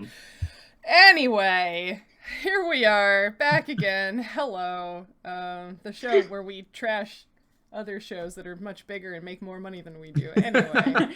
Punching up, it's allowed. Make money. Yeah, come at us, GBBO. Yeah. We should do a D&D week. Look it, we're helping. Can you imagine? No, I don't even want to imagine. I could imagine. After Halloween week, I can imagine. Anyway, you are in this temple beneath the ridge that connects the Césaire, the Close Sisters Mountains, way up here in the very top northern part. Somebody screenshot that. I know. You don't even hold it up long enough for the resolution. I know. Resolve. I know. It's just you're way up there at the top. So, and in fact, it is worth noting here that like you can, from certain points in the mountain range where you are now, you can actually like see out to the ocean. Like, this mountain range basically is the coast along this portion of the continent. I guess that makes sense. We're only like 4 days out of hiking from the coast, right? So you came into the coast over here. Like, we're seeing out the top. Yeah. We're seeing out the north. Yeah, we're seeing the north. You're seeing out the coast now. Yeah. Oh, can we see ocean or is it ice pack? Like, is it kind of both? Yeah, it's like there's a lot of ice, but like it's the ocean. Yeah. And the Guomon, the volcano, sits not quite at the end of the mountain range. There's mountains that go east past it, but it is sort of on this funny like promontory sticking out into the ocean a ways. But yeah, so that is where you are inside this temple. You've walked down the main entry corridor and are now in this sort of like center, community room area, as it were, and there are some other Muskin in here. All right. And they sort of like look up at you, not like abruptly or like upset, just sort of like curious and surprised to see people here, especially people that are not other Muskin. Yeah. Sure. Yeah, we're interesting looking. Does Biarta take point, or because if not, Cedric is going to take point? I think Biarta is right now, I think maybe a little too absorbed with the being in this strange place and also seeing people that, he's never encountered them before and they're doing the kind of work he's not familiar with. So, and I think also because they're his own people, he doesn't really think to do anything, like to approach them right away. So he's kind of busy taking everything in and not saying anything. All right. Hello, friends. Sorry to interrupt you mid-cleaning. I hope it's all right that we're here. We're travelers from way down south. My name's Cedric. Please tell me if I'm intruding on anything. So another very large male Muskin, again, you can tell because there's no part in the horns, just this big plate on top of his head, comes towards you as you're speaking and sort of holds out one of these massive furry hands to shake yours as he looks down at you and, hello, Cedric. My name is Olav. Welcome, I suppose, from far south. How far south are you from? Well, originally I'm from another continent, but we're traveling from New Seychester, which is kind of on the southern tip of the continent, really as far as you can go without falling into the ocean. That's very far away. That's kind Do of. you know where the Nabpoopsub is? It's south of there. There's there's a river that cuts down, and it's south, real south. If you're interested, I could draw you a map. We have a sense of at least part of the shape of the continent. I'm sure a lot of us would be interested in that, but it seems like perhaps you've come here specifically for a reason other than drawing us maps of Arda, yes? Yeah, that is, yep. How can I help you? We're on a bit of a quest, you might say, to complete the sacrifice ceremony. You all are familiar with the ceremony of sacrifice in the temples scattered across Arda. Yes. In all of the temples that we can find across Arda, there are many of them. We've been to quite a few already. And we heard there was a temple located here, and so we're on something of a pilgrimage, you might say. So that's interesting. Well, I don't know if you've heard, but I would say with some pride that our temple is perhaps the best because we've been blessed. Our temple is not empty anymore. It sounds like perhaps you might want to meet the unicorn, yes? If you are on a pilgrimage? Yes, absolutely. We didn't know if that was permitted or we only heard rumors, so but yes, absolutely. I can go ask them and see if they're interested in meeting you. You said you were traveling and visiting all of the temples? Yeah. So so far, that's yeah. All right. If you don't mind waiting here for a moment, I will go ask the unicorn and return shortly. Yeah, wonderful. Yeah, we'll just we'll wait right here. Yeah. Yeah. Okay. Yeah, so it seems like Olaf is kind of like, it seems like he might be the one sort of like supervising a lot of the crew that's in here doing stuff. So yeah, he goes off into one of the side doors and shuts it behind him. And you four are left sort of standing in this main area with the other Muskin who are working. Super awkwardly. Yeah, just Yeah. like Yeah. Cedric is gonna like kind of back up and like turn to Biarta and be like, yeah, they're not this organized. Like this is really convenient. Like, I mean, I'll tell you what, it's really nice not having a bunch of snakes dropped on you. Or spiders. Yeah, or Snakes. spiders. Hey, Spiders, as emphatically. Ghosts. Yeah. Yeah. Traps. Traps. Moldy books. Multiple. Oh, we opened a door once and almost got like run over by water. Kind of like an avalanche, but it was like liquid. Well, that was the one that was underwater. Yeah. That So door, that wasn't a huge that surprise. door was to the outside. The and that was mermaid not a door. good door. Yeah. Mermaid door. So this is we're doing pretty good, I'd say. Yeah. I think, The well, unicorn doesn't Bearta's, want to kill us. I wouldn't expect anything less from my fellow. Yeah, it's great that they're keeping it up, fellows. right? Like Yeah. your herdsmen. But also I didn't know what to expect, and like I've never been in here, but I'm not surprised that they're friendly and welcoming. I feel like that's what we typically are. So I think he's not really thrown off by that perception. I think we're just shocked that it's inhabited, like in a good way. Like it's awesome that you guys are taking care of it versus all the other ones that seem to be like fallen into disrepair and forgotten to history. Well, maybe that has something to do with your unicorn friends.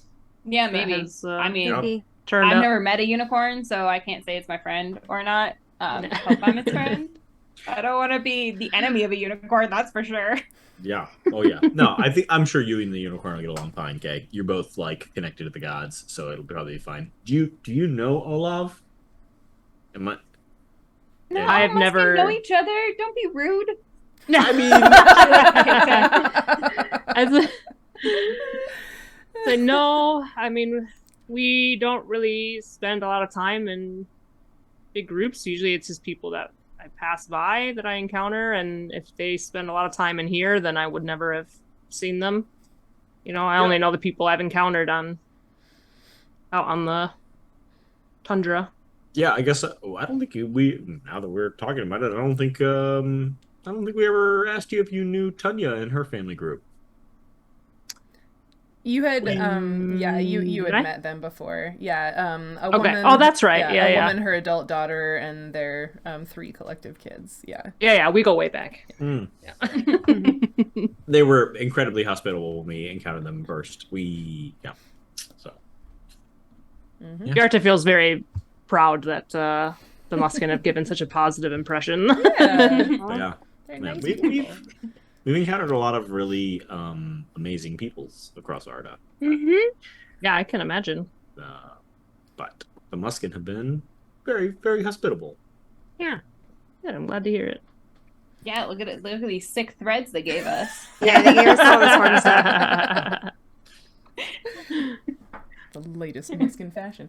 At this point, Olaf sort of like comes back out of the door that he had disappeared through and approaches you again and says, "You're in luck. The unicorn would be happy to meet all of you since you've traveled so far. If you'd like to, you can follow me."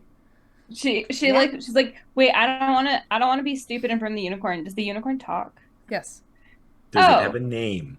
Yeah, does it have a name? How do we address the unicorn? I don't want to like make the unicorn mad. I've never met a unicorn before. They go by the name Atil. Atil. Okay. Is it like Sir Atil or like Just Atil. Your Highness or just Atil? They're Okay. not. They're not royalty. They're just an emissary. Okay, but they're Okay. okay. All right. Okay. Ah. Not big on ceremony. No, they're very kind. So he Great. sort of leads you back to that door and opens it for you and lets you all shuffle inside. Biarta, are you going inside with them?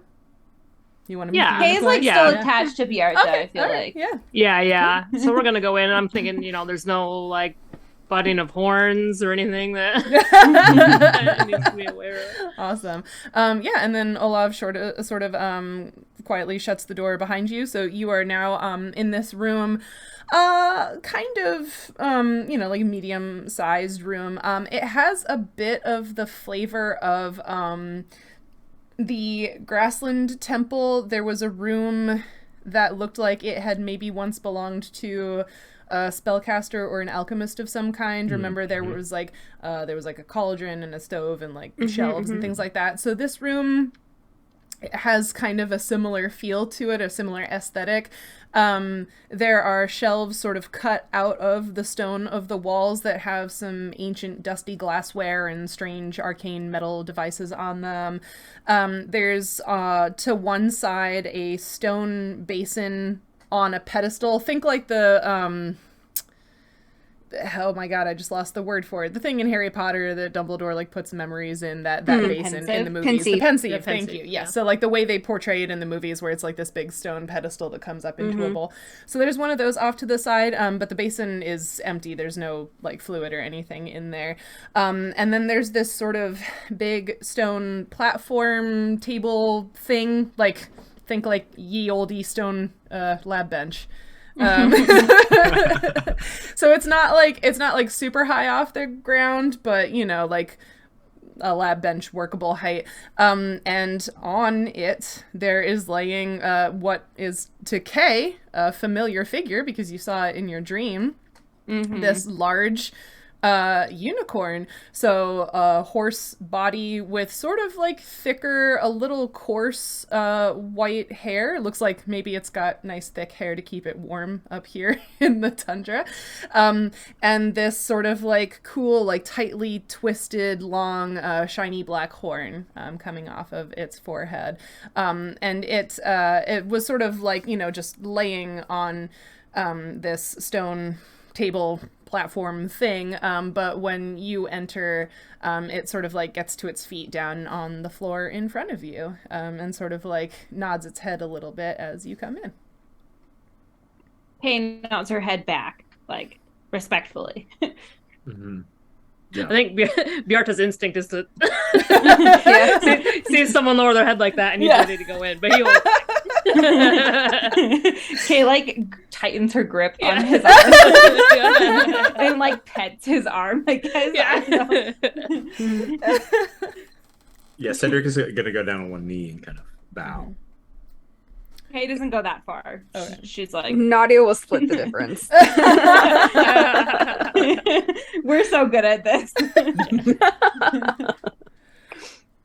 Greetings. Hello. Greetings. We should have picked a point person for this. Yeah. I sort of assumed it would be Kay.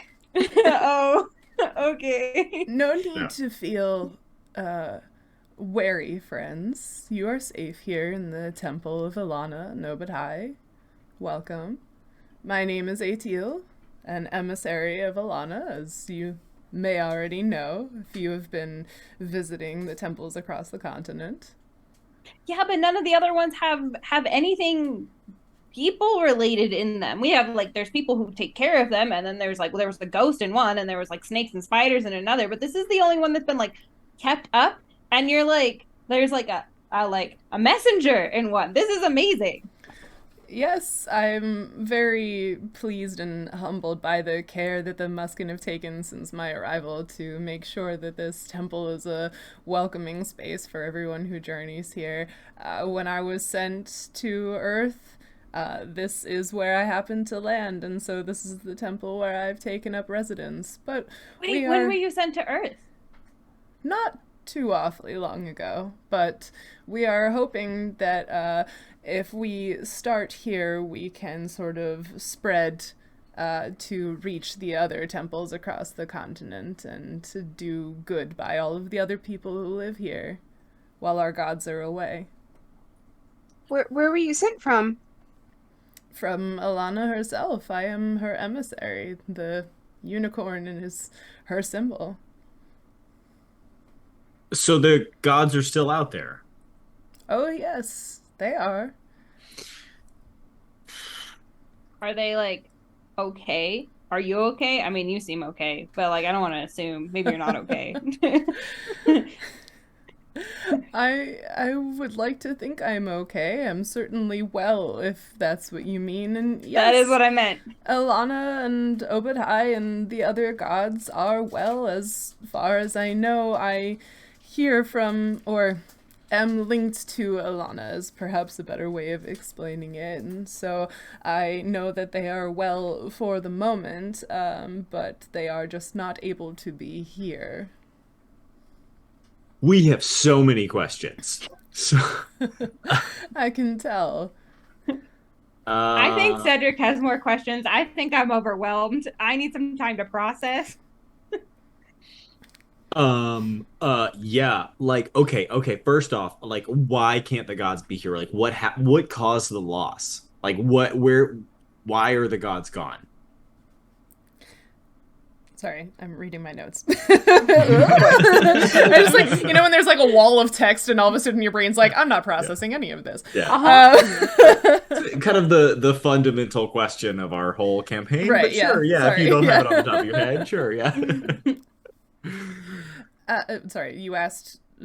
Why are the gods gone? Why did the loss happen? I mean, where have they been for the last 100 years? Why can't they come back? I mean, like, why did they have to send you? Why haven't we been able to reach them? Like, what? How did you get here? As I said, Ehlonna sent me, and you've been sealed off for your own protection. The gods encountered an eldritch evil in the astral sea and have been fighting it, and so they sealed off the material plane so that they could not access it, but also so that this terrible evil could not access you either. That was nice of them. The artist sits down on the ground. He doesn't understand half the words. I think Kay also sits down on the ground. Yeah. Like Cedric takes like 3 steps forward and just like, okay, wait, so Eldritch Evil. Okay, so that was hypothesized by second and third saints in the last 2 Apocrypha, but no one had any evidence to suggest that. If you're weary, friends, there is a dormitory with beds and chairs. You could go rest yourselves. There's a kitchen where my friends can make you food if you need. I don't think I'm weary. I think I'm shocked because, like, no offense, right? Like, I was born 17 years ago, and like the loss has been happening for so long that I just assumed that the gods were made up and didn't exist. And now you're here, and now you're like, there's a giant epic battle. So like, no offense. It's just a lot to take in because I feel like my entire foundation of who I thought what I was and what the world is like deteriorating. So I just need to like. Please excuse my young friend. She's uneducated in the ways of the world, knows little about the truths of the divine. I just said I knew nothing of the divine. That's the first sentence I said. But he had to say it in a more condescending way. Yeah. Pretty much. Did the unicorn laugh at us? Please tell me the unicorn laughed at us. It's sort of like doing that like benevolent, like patient smile. Like you've gotten from a lot of NPCs. Like Poor smiles, unsettling. Yeah. I mean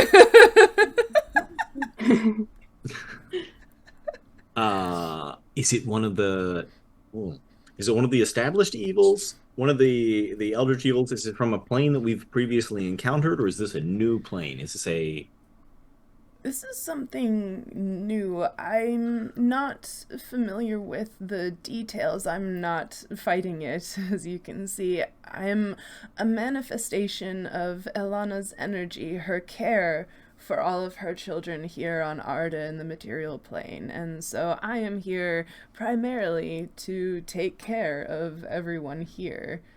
So I'm not privy to where's all Morden of their when you need him? Busy fighting, probably. Yeah, well, Ehlonna's busy fighting. She still managed to send us the unicorn, which is amazing.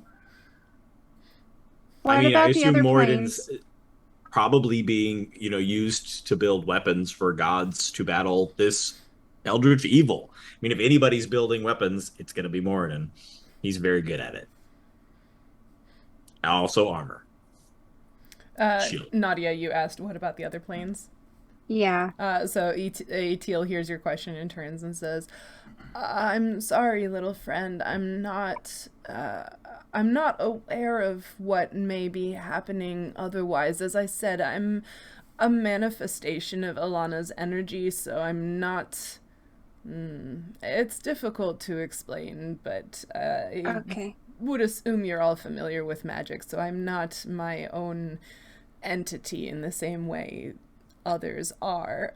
So I don't know for certain the fate of the other planes. All I know is what I've been directed to do here. Nautia got stuck here. Okay. We're trying to get her home. Oh. Yeah, I'm not from here. Yeah. Yeah. Okay. Well, okay, so on a side, so we've been going to all of the temples because we do the sacrifice, like we fill the troughs up with whatever we can find, and then do the ceremony. And we found in another temple that it's like the beacons, that they're beacons that will call the gods back. I mean, my celestial isn't that good. It's a little rusty, so I'm not sure if it was 100% translated. So we thought that by doing like the ceremonies in each of the different temples, it would like beacon the gods. You're not wrong. Perhaps a little misguided, unfortunately. Okay. Performing that ceremony in that room, or even being in the presence of, or being in that room, calls on the gods' energy, and performing that ceremony uses some of their power. And so in this particular situation, it could be a distraction or a sapping of their energy to be calling their blessing down through the ceremony while they are trying to fight this terrible evil in the astral sea. Well, that changes things. Definitely.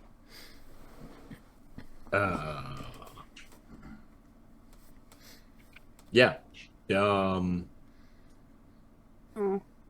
Certainly, we wouldn't want to do that. I think Bjarta interjects now just because he's been listening and he's not really following all of these different plot lines and doesn't understand the scope. But just based on what he does know, he just asks the unicorn, flat out, like, why here? And why have I've heard from some of the other Muskin that you were here and that you were very benevolent to them and have helped them, and I just want to know why. Well, as I said, Ehlonna manifested me and sent me here to care for her children on Arda. As to your why now question, I suppose it must be because, as you've said, the gods have locked you away for some time now on this plane so that they could deal with this evil. Unfortunately, the timescales of the gods are quite different from those of mortals, and so my understanding would be that Ehlonna sent me here to begin caring for the people of Arda in her stead, because her absence had long outlasted what was good for the people here. I think Bjarta just goes back to pondering again. It takes him a while to process. Also pondering. All right, yeah, so that all tracks. So, okay, so what can we do to help? What would be the most useful thing to do to help? To help my work? Sure, yeah, your work, or if there's like other work that needs to be done to aid the gods or do their work when they're absent, or... Oh, well, I mean, the gods are so much more powerful than any of us. Again, I am just a small extension of Ehlonna's powers, so I do not know that there's anything any of us here could do to aid them directly, especially because you are more or less locked away here, protected by strong barriers of magic. As far as helping the other people of the continent, I suppose doing good works and making sure that everyone is helping one another and being kind, taking care of the temples. You can always send people to me who have questions or are seeking wisdom. Since I am an extension of Ehlonna's powers, there are some small helps that I can give to people. And I suppose indirectly helping the gods by not sapping their powers, by not entering the ceremony rooms or trying to perform the sacrifice and call down their boons and sap their energy. Okay, that tracks. Can you explain the ceremony symbol? That's something that I hadn't encountered in any of the scriptures in my teaching. Yeah, can you explain why it's tattooed on my shoulder? That I don't ever remember getting it? It's, what? It's tattooed on my shoulder. She undoes like half of like 7 jackets and she's like, see? I was born with this. And then the temple, like the reason we found the first one is because I felt like I was being pulled to it. I literally could not go away, and I keep getting dreams of the temples.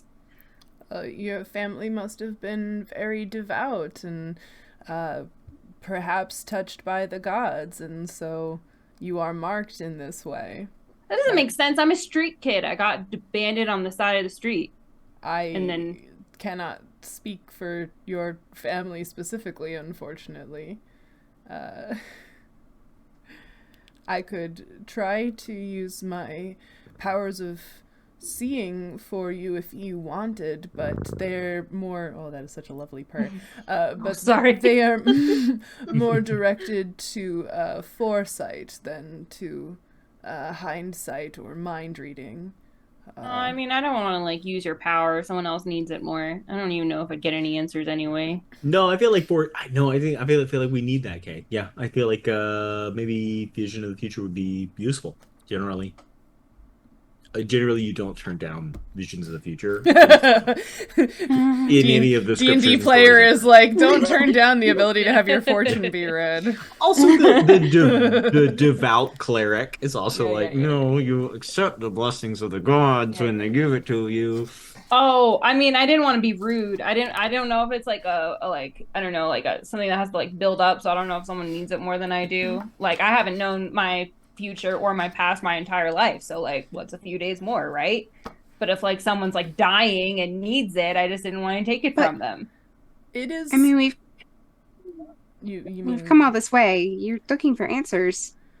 It is something that is rather taxing on my powers, so I can only do it every once in a while, but if it is something you wish, I can do it for you. I have done it for others. I don't know. Do you think it's worth it? Do you think I'm worth it? I don't think I'm worth being blessed by a unicorn. She like flops back on the floor. Yes, Biarca idiot. pats you on I the think head. Nautia and Cedric are both very like enthusiastically shaking their heads. I think Biarca just kind of pats you on the head and says, you know, you clearly came here for a reason. Okay, I guess I'm not.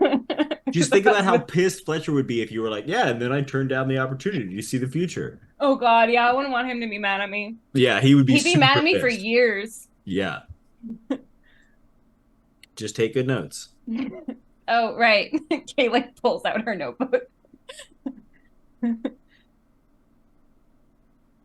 Sorry, I was reading the spell.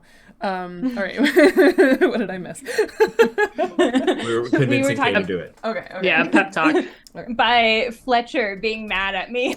Oh, right. You don't want to disappoint your Yeah. my your PI. science dad. Your PI. Science dad. Oh no. Very accurate. Amazing. All right, so you've chosen to ask the ATL for their foresight. I guess it was chosen for me, but sure. We bullied you into it. Yeah, I've been bullied into accepting the unicorn's offer. I I just feel like I'm just like worried, like nothing's given for free. Like, do you Oh, need this anything unicorn in is return? gonna mind control you, and you're gonna be evil from now on. But our The characters don't know. unicorn sort of looks at you like, what? No, I didn't say that. No, I mean I didn't say that. That was not Cedric. That was Peter. Okay. Yeah, no, Cedric thinks this unicorn is amazing. Okay. It's the best thing that's ever happened to him. Kay's worried. She feels peer pressured into it by her friends. It is entirely your choice if you wish to benefit from my foresight, but if you would like to, I can do a seeing for you. Can I offer you something in return for doing something, I don't know, so amazing? That would be wonderfully humbling. I thank you. I appreciate your gratitude. I'm here to serve, but I am happy to participate in the customs of people in terms of reciprocity of gifts. I would like to give you something in return, but I just don't know what I have that is good enough. I'll think on it. All right. But I will take I'll take the seeing if that's okay. If you would like to receive a seeing, sorry. Kay gives. I'm so bad at Kay's. Yeah. I'm such a bad D&D player. No, you're good. The necklace that she had commissioned. Aww. She's gonna give the unicorn the necklace that she had commissioned. Okay. Can you remind me? That was it was like a pearl on a strand, right? Yeah, it was like a pearl on a string with like some little cool intricate design, and it was like the first thing ever that she had bought herself. But I think Cedric got it for her. Oh yeah, and Ketsati made it for you. Yeah. Uh-huh. Okay. Sorry, Cedric, but I don't think Cedric would be mad if I gave it to a unicorn. So Super not. Cedric probably would have like ripped it off her neck to give it to the unicorn for her. I take this back to someone better. So, in order to use my power of seeing, all I need you to do is ask a question about the safety or goodness, or however you'd like to put it, of an action that you will soon be taking. So I have the ability to see whether a certain choice in your path will lead you towards harm or towards success. Oh man. Does anyone... Cedric, do you have any ideas about what actions? I was thinking about, are we gonna... I guess we're not gonna keep doing the ceremonies? So I guess maybe... Can I ask about an inaction? Like if we don't do the ceremonies, what happens? Yeah, that's the thing that we've been doing. Yeah. Yeah.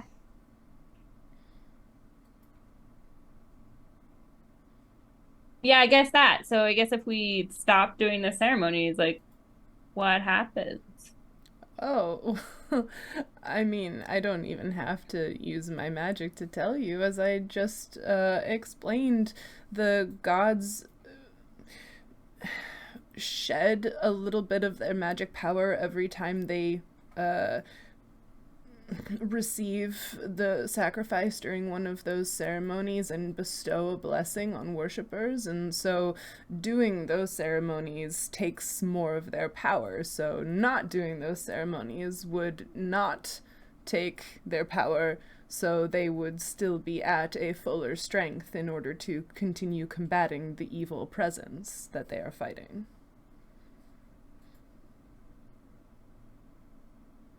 Cedric looks like he's computing and wants to say something. Cindy has been sitting here doing the mental math on whether Nautia would have the presence of mind to want to do a sense motive. Yeah, I don't know how that works. I don't know how you can sense it. That's what's like player decision versus character decision. Yeah. I feel like Kay is already like kind of skeptical, right? Because she saw in her dream like the unicorn be like scary. Because you mentioned that the unicorn was scary, right? Yeah. Yeah. The unicorn glared at her. I think this maybe is piled up enough that Nautia's sort of sitting there going like, this doesn't feel quite right.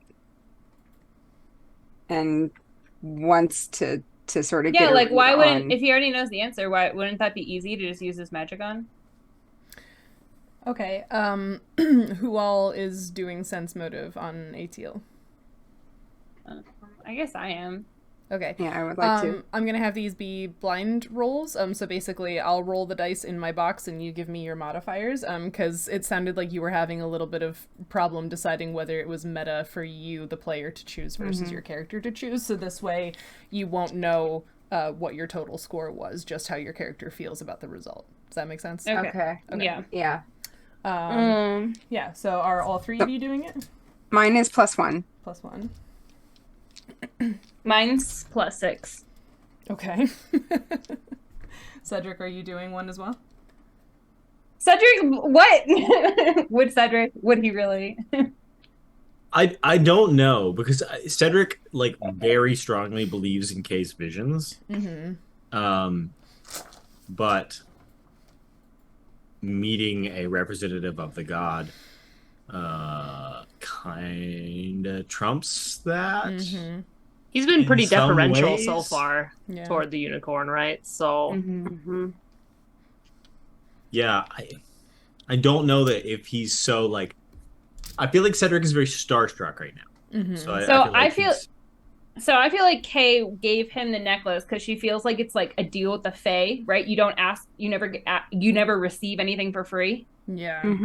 So that's why she wanted to give something in return that seemed like important and equal, because she's like, I mean, Atil didn't take the necklace from you.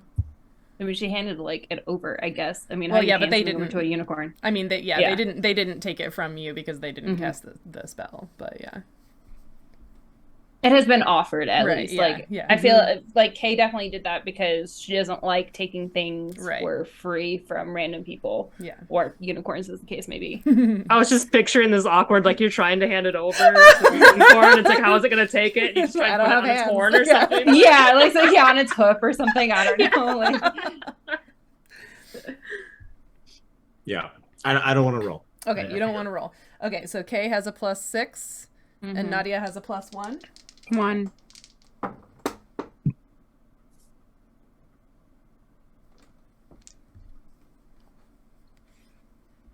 Sorry, looking at stats.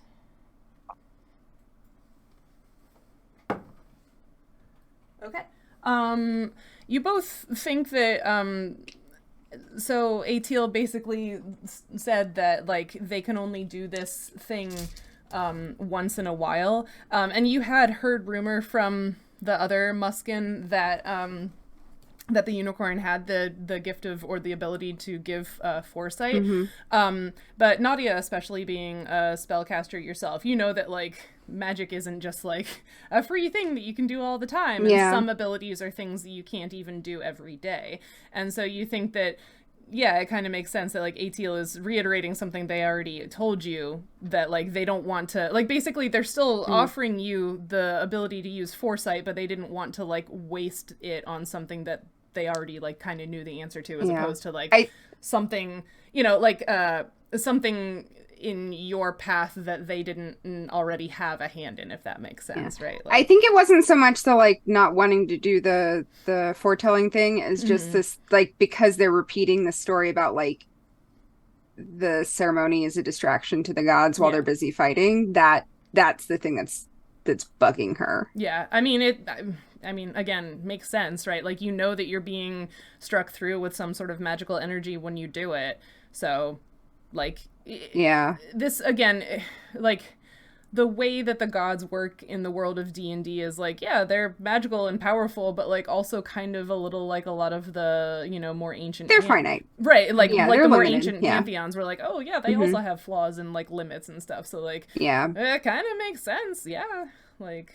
All right. Because, like, the thing she's balancing against is, like, clearly, like, something has been calling Kay to all these places. Right, so, like, she's just feeling this, like, that doesn't feel like it I feel like up. that's what, like, something doesn't add up there either. Yeah. Well, I mean... Seems reasonable. What do you guys want to know about? Like, we're going to the volcano next, no? You want me to ask about that? I guess. That sounds potentially dangerous. I could certainly try to see how you will fare in a volcano. Would you like me to This is our next step, right? Or, I mean, we're also trying to get Nautia home, but that's like way more abstract. Can you ask? I don't know.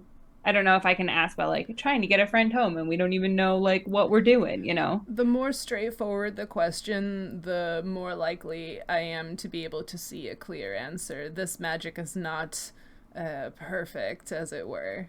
So the clearer the question, the more likely we are to get a clear answer. I don't know, team. I feel like this is a team effort. Yeah, I mean,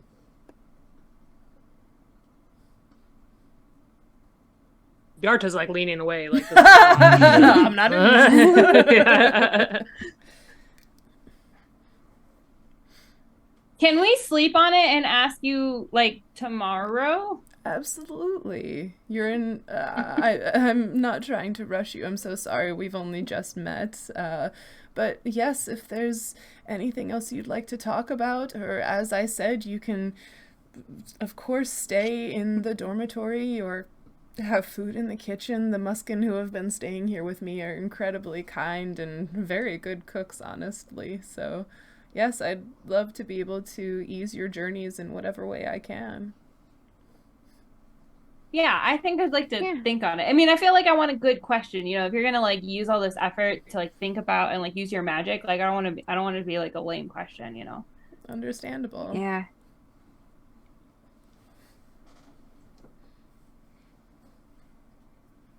I feel like I should have more questions. I mean, I feel like I have a lot of questions. That's the problem. I feel like I have to like sort through. Also, just like that kind of just the one thing we've been doing, like, if we shouldn't be doing it, then that just sort of Feels changes weird. everything. Yeah. Like, why was I even called to the temples in the first place? Yeah. Maybe we can have a powwow in the room about this. Sure. Yeah. Yeah. Yeah. Like, thank you so much. I think we are going to chill in the dormitory. Of course. And, Yeah. think about it. Of course. Yeah. Be safe, be warm, be at peace, and I'll be happy to speak with you again whenever you'd like. Thanks. Okay. It's been wonderful to meet all of you. Yeah. Yeah, it's been amazing to meet you. I mean, this is crazy, right? Have you ever thought about traveling to other places? Like, we met these gnolls, and Barika was awesome, and they have like a little crest of a unicorn that was like passed down through generations. It was eventually lost, and they remade like another one, so it's like not quite as cool, but it's like your symbol. Like, I can't even imagine like how impactful your visit would be to people like that, you know? Have you thought about like going on tour, traveling? Going on tour. I have. My plan was to spend time here sort of helping the Muskin people get everything in order and improve themselves and their temple, and then perhaps eventually move on south and to the east and the west across the continent and meet and check in on all of the other peoples, since I am here trying to do what I can in the stead of the gods to take care of everyone. Yes. Do you know if there's other unicorns? Like, I don't. if you are a manifestation of Ehlonna's power, could she like manifest other unicorns, or are you the only one? Are you the last unicorn? It's a good book. Peter S. Beagle fans here.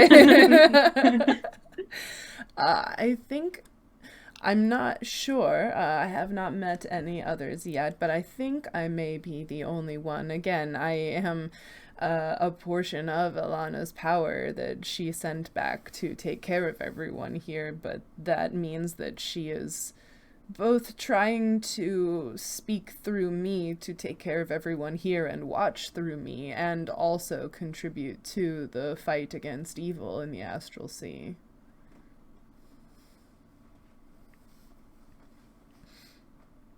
Okay. This voice is really wearing on me, friend. Sorry, we keep No, asking. you're good. Kay like grabs Nautia and Cedric and Bierta, and I was like, all right, team, let's go talk about what we want to ask. And like drags them all out of the room somehow. Atiel just There's like three like bows on the way out. Like, yeah. Atiel bows their head as you all leave as well, yeah. I guess we go find the dormitories. Mm-hmm. Yeah, so similarly to the temple at the Raptorans, there's like 4 doors off of here, off of this like main room, right? There's the room that Atiel is staying in.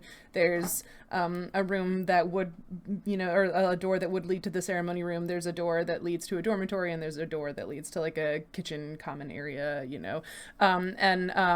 beyond the kitchen common area, there's a room that looks like it was used extensively for crafting. So there are like looms and spinning wheels and other implements for making textiles and wheels and other implements for making like ceramics.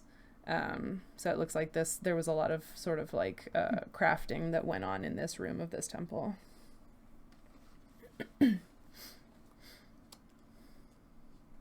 Okay, team. I don't know. I swear in my dream that unicorn like looked at me, and it like I was in the ceremony room and it looked at me. It stared at me. It felt evil. Like it felt like not like the unicorn we just met. Like it was obviously, but then it was like personality shift. Well, I mean, that tracks, right? If it's like, don't do this, right? Like, this is a bad thing to be doing, right? If the ceremony is... but that doesn't make sense, because, like, okay, the first temple we went to, I felt like there was, like, a string pulling me, right? So, like, if we weren't supposed to light all the temples along the way, why wouldn't the string just pull me all the way to this one to start out with to meet the unicorn? Yeah. Why would I consistently have dreams about these temples if I wasn't supposed to do anything about them? Theoretically, if I was only supposed to come to this one and meet the unicorn, then I would just have the same dream ever since we started about the unicorn and this specific temple. But why did I get a dream about all the other ones? And like there was like the whole like the whole one with like the sand and the water where you like, all the puzzles and stuff, and like we had to figure it out, and then I got like a piece of my heritage, like that. It all seems, I don't know, it seems weird. It just seems weird, that's all. How much does Nautia know about unicorns? Sorry.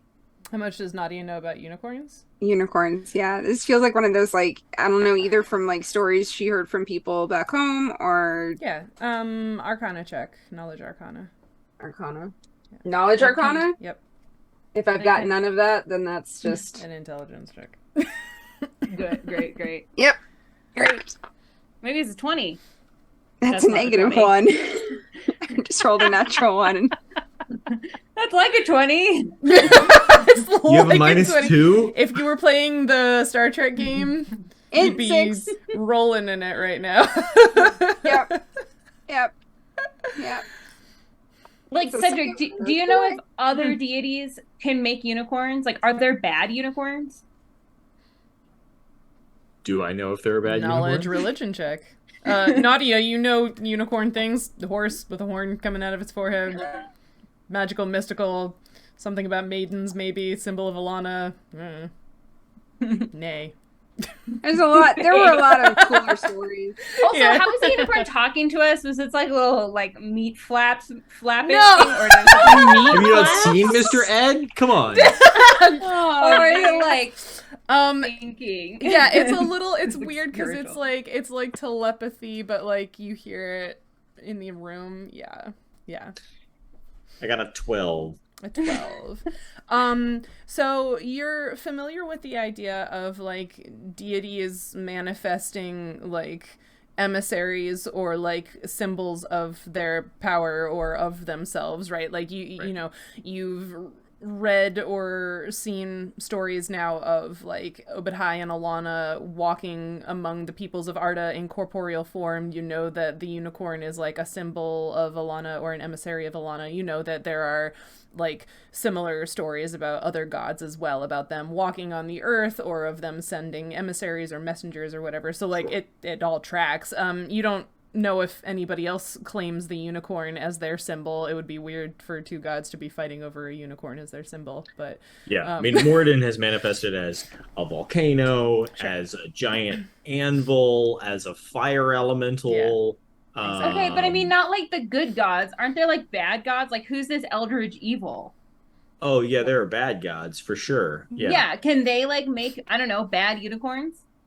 Wouldn't that be like the perfect idea? Well, like, there's a we're going to differentiation send between evil gods and eldritch evil. There's different kinds of like bad supreme like tomato, and you're very understanding of tomatoes right now. There's a technical difference between, you know, like fiends and devils and eldritch entities and gods. There's a different. They're very different. But can any of them like make a bad unicorn to sit in a temple of Ehlonna, pretend to be them, and say to stop, and to say to not do the ceremonies?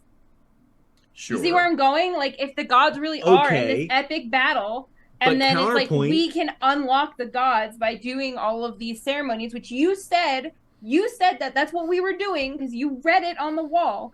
Wouldn't it make sense for a bad god to send a unicorn to like play the part of Ehlonna's unicorn and really stop all the ceremonies? He didn't even say when he got here. Maybe he got here when we started opening the temples. He was very vague. Could ask you never run into like when they got here. Sure, yeah, but the gods aren't really known for like a good sense of, you know, time and those. Okay, but if you were like a master evil person, right? And you'd have to know that like the barrier was like breaking or something.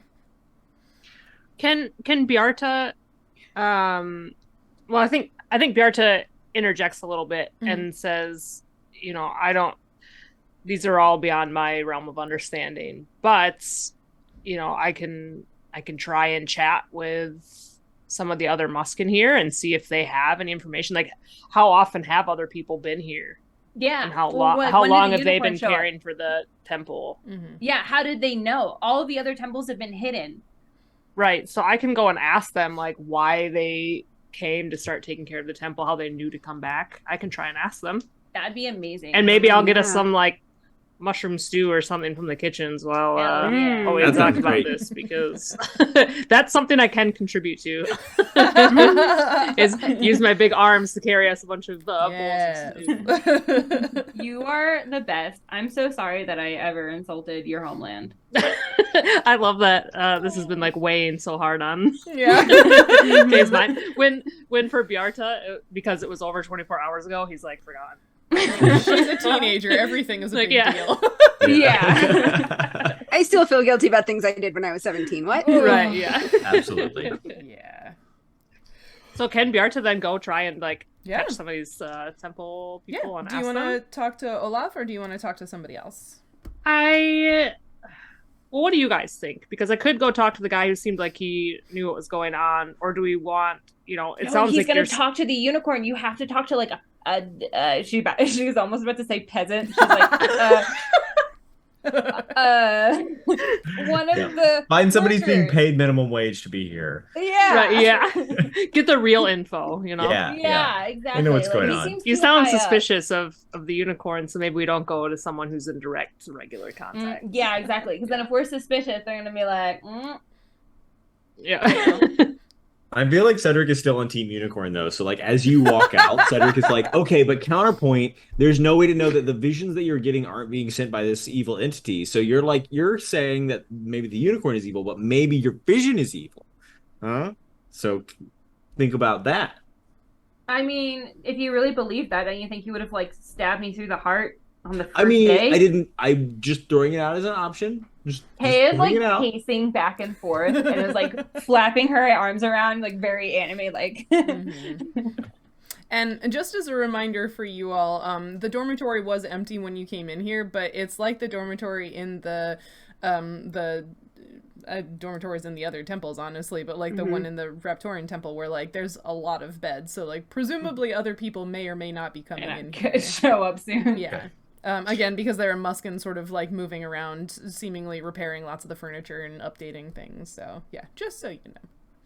Yeah, Bjarta, you are going out to find somebody to talk to? Yes. Okay. I want to find someone who's been sweeping the floors or something like that. Oh, well, it sounded like you were heading towards the kitchen. You want to talk to somebody making food, maybe? Yeah, that's a good idea. Okay, yeah. So when you wander into the kitchen, there's an older woman, maybe like Bjarta's age, woman Muskin, sort of looks like she's running the kitchen, and there's like two younger women sort of following her directions, you know, like sous chefs kind of thing. Can I tell how much food? Like, is she making a lot of food for a lot of people, or just for like? It looks like enough food for the amount of people that you've seen in here, okay, right? Yeah. So it's not like All right. it's not like they're making like a mega feast for like hundreds of people. Sure. It's like, oh yeah, we're making food for 15 people or whatever. Yeah. Cool. Okay, so I'm gonna approach her, and you know, he's so charismatic and so such a social butterfly. Yeah. So he goes, all right, what's going on here? How like when did you come up here to start working for this unicorn? Hi yourself. Welcome to the kitchen.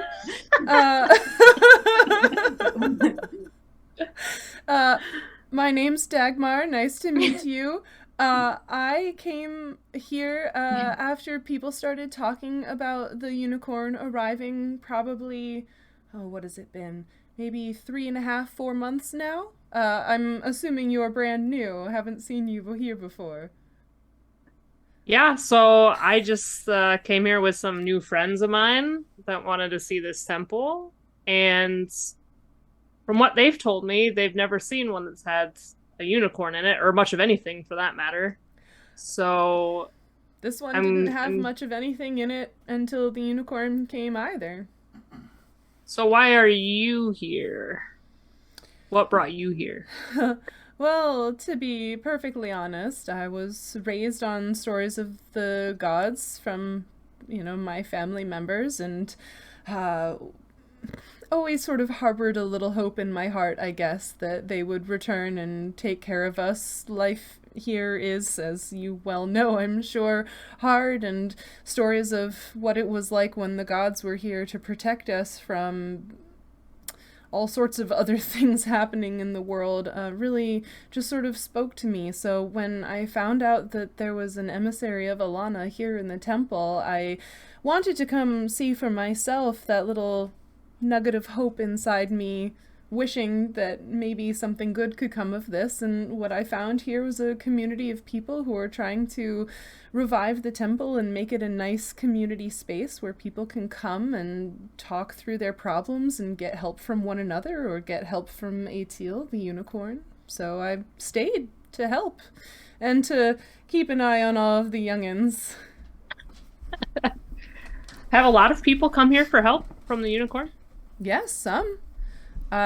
Some have come seeking knowledge that maybe hasn't been lost but is held by a very few, and the unicorn has helped sort of connect people with those who might have the information.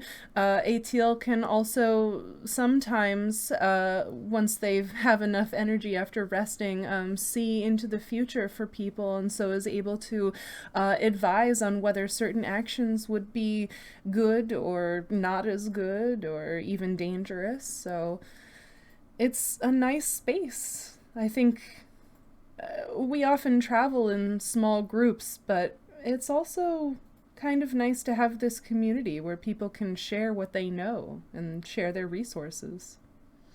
Have you personally been gifted anything by the unicorn, or had a personal experience?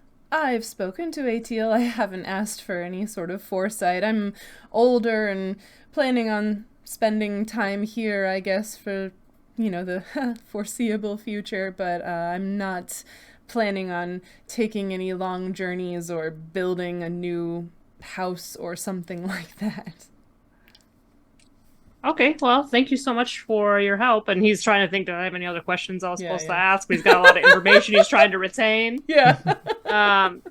So on his, he says, thanks for all the information. On his way out, he says, can I trouble you for 4 bowls of that hearty looking? I'm gonna call it mushroom stew because that's what I want. Oh, of course. Stina, get the nice man 4 bowls of soup, and one of the younger ones sort of dishes out some food for you and hands it over to you. She's got like a little sort of like wooden, or not even wooden. It's like a stiff textile, think like basket material type stuff, right? Okay, like a little tray sure. to put these bowls Right. on for you to carry them a little more easily. Yeah. Okay, great. So he says, thank you so much to the girl who's handed him the food, and thanks to Dagmar. And he heads back to report what he's heard. Mm-hmm. And he's trying desperately to retain all of it and get it all right. Mm-hmm. So he comes in, says, all right, food's up. Dig in. You can't make any of these big decisions or answer any big questions about the astral realms. I don't know, magic on an empty stomach. So let's dig in and then ask the questions. And I think it's while eating, maybe he wants to discuss what he's heard. Yeah. That tracks. I always think better on a full stomach. Exactly. Kate talks less when she's shoveling food in her face. Mm-hmm.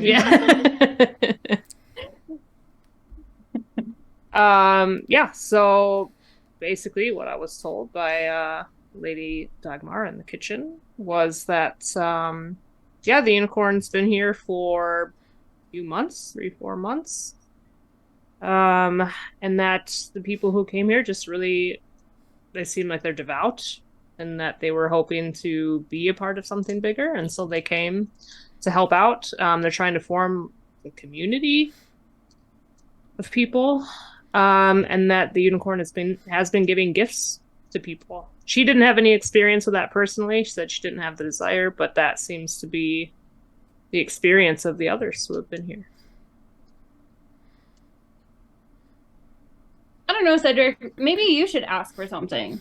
I don't know. I feel like I've lived on this planet without knowing where I've come from or where I'm going, and I mean, I've read a lot in my books, right? And it's when people know the future, then they make bad choices.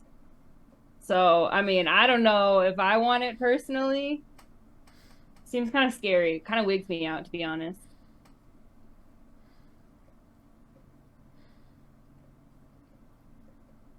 But you could ask for something. Like, we're going to the volcano. Like, you had those visions of the big evil dude. You could ask about that. Yeah. Yeah. Ask, what do my visions mean or something like that? Or who's in my visions? Those kinds of things. But it seems like it's not very immediately actionable. To clarify, just so you know what kind of question you can ask, basically Atil is offering you augury.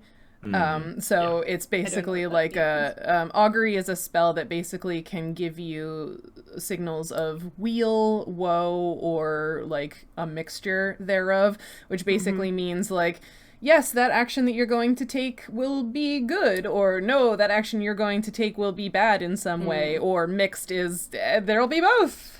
Yeah. So that's, you can't necessarily ask a who blah blah blah, because that's not what it's gonna give you. Yeah. Right. Yeah. I mean, I guess we could ask if going to the rest of the temples. But I don't know, can we see what he sees, or does he see things and then tell us? So how would we know if he's lying or not? Can unicorns lie? Do I know the answer to either of those?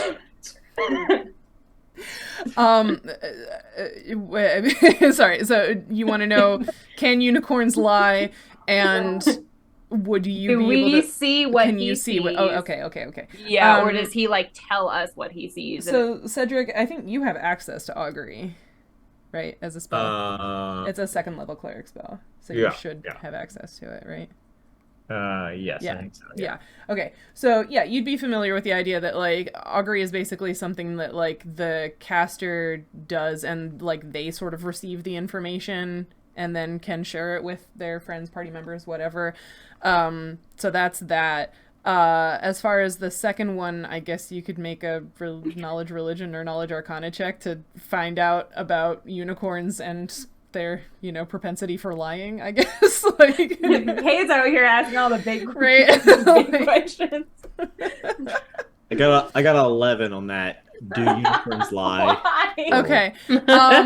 I mean, similarly to like Nautia earlier, like, oh, like unicorns are, sort of conventionally like symbols of like purity and stuff like that. And like Ehlonna is a good aligned goddess. So like, your inclination would be that like like most creatures have the capacity for lying or deception, but like whether or not they're good at it or whether or not they choose to do it is like an entirely different question, right? So the augury spell, now that I've pulled it up, is only effective for the one that I would be able to cast. Is only effective for the next half hour. This one can see slightly farther into the future. Okay, that's what I was. This woo-woo magical person. Yes, unicorn stuff. Yeah, magic. Cool. But like for the purposes of like the mechanics as to like what you're going to get as a response, right? Yeah. As far as the answer. We could always ask, would it be a good idea to visit the rest of the temples? Even if we don't perform the ceremony there, we might learn something. We've learned a lot. Man, I want to perform the ceremony here. Like, what if we just sneak in the middle of the night and do it? Well, but potentially we would have to take in the stuff, though. We would have very, very, very bad. Nautia says as though she has been pondering this exact thing while everything else is happening. I mean, agent of chaos, ready to break into stuff. She's feeling her roots. I mean, I'm just saying that if we did the ceremony and the unicorn was good, then he would be upset probably, but understanding. But if the unicorn is bad or possessed and we do it, then I imagine we'd see his true colors.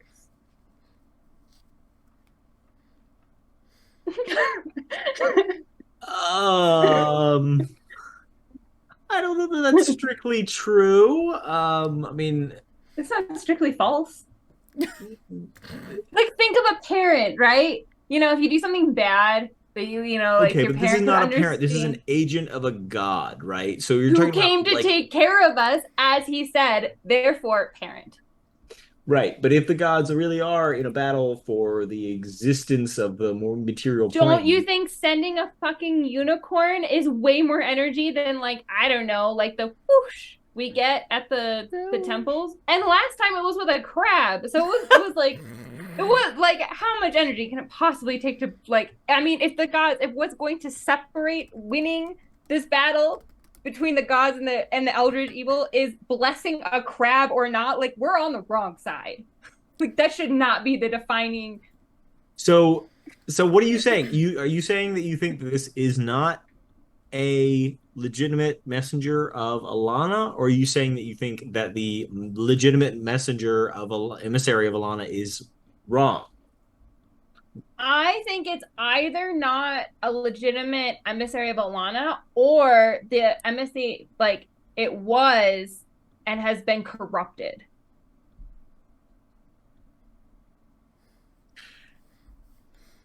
Okay, I think this is very interesting. I feel like this shows a lot of personal growth in your own faith of your visions. Because I feel like up until very recently, you didn't have a lot of faith in your own visions. I didn't, but they all turned out to be right. Right? Remember the first temple that I went to and I didn't want to go to it, but then I got dragged there unwillingly. And then it was like the next one. I got the secret for how to open it. I was there in my dream on a full moon and all the flowers were in bloom. And remember when we tried to go visit Lucanus and the moon wasn't full, we couldn't open it?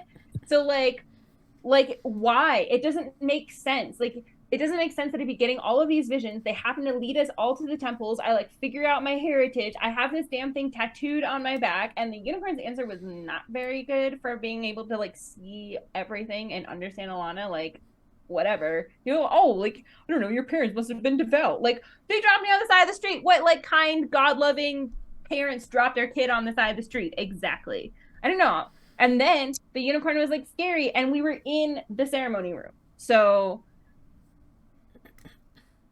I have stuff that has like a track record of working, and then I have just like the unicorn said so, and unicorns are good. But I've never met a unicorn, and the gods have never been present in my life, and I've never even like been taught about any of the gods. So like, well, we can fix that last bit if you want, but I agree that following your visions has paid off for us so far. right? Yeah. It just seems, I don't know, like I don't know what the answer is, but something seems wrong. Like, we could come back and visit this temple later. Like, we could just leave. Leaving's an option. Sure. Yeah. But don't you think it's weird that he just like showed up 4 months ago and we started this fairly recently? And don't you think it's weird that like there are entire like groups of people who worship unicorns and he wasn't sent there and said that he was going to go eventually? Like, could you imagine how stoked Barika would be if he just like waltzed into their little camp? I mean, So, like, why Rico would doesn't probably he? kill him and eat him? But sure, yeah. I mean, he is male, but I feel like Actually, they used they, them. They. they did. Oh, Yeah. did they? them. Oh, Mhm. shit. They Kay did. did not pick up on Oh, that. yeah. Jinx. Damn Everybody it. referred to the unicorn as they. Oh, damn. Please correct me on that earlier next time. I'm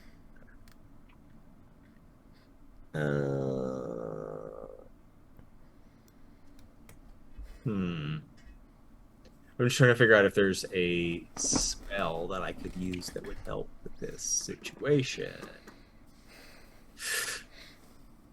Yeah, maybe we should stay till tomorrow. Yeah. Are you gonna do your own augury? Is that what I'm seeing on your face?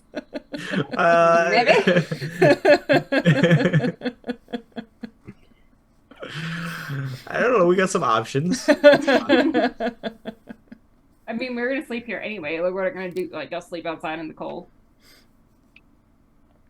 Bjarta's thinking that sounds like a pretty good option right now. Yeah. Biarca's like, give me them. Yeah. Yeah.